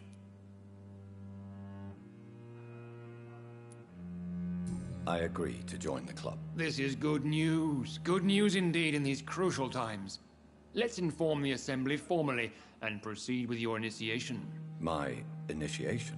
Fear not. Nothing fancy nor dangerous. It is just that we, the members of Ascalon, believe that tradition and custom are the backbone of this country.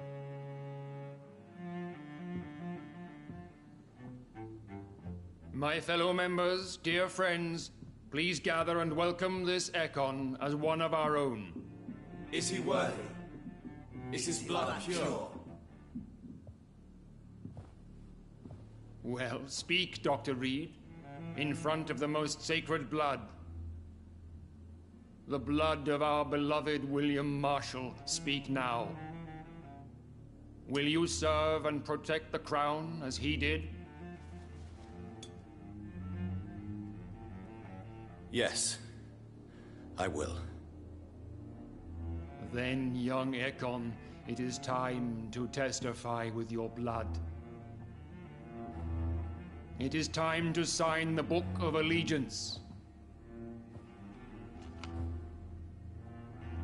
I know it's awfully gothic and a tad pedantic, but England's traditions are the backbone of our nation.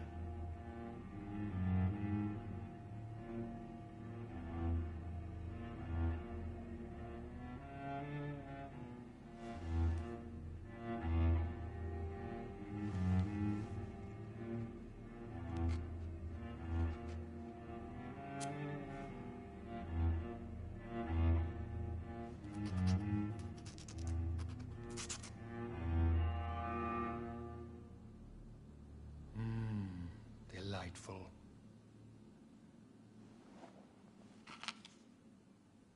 Welcome to the Ascalon Club, Dr. Reed. Take your place among the bearers of the lance. One of us! One of us!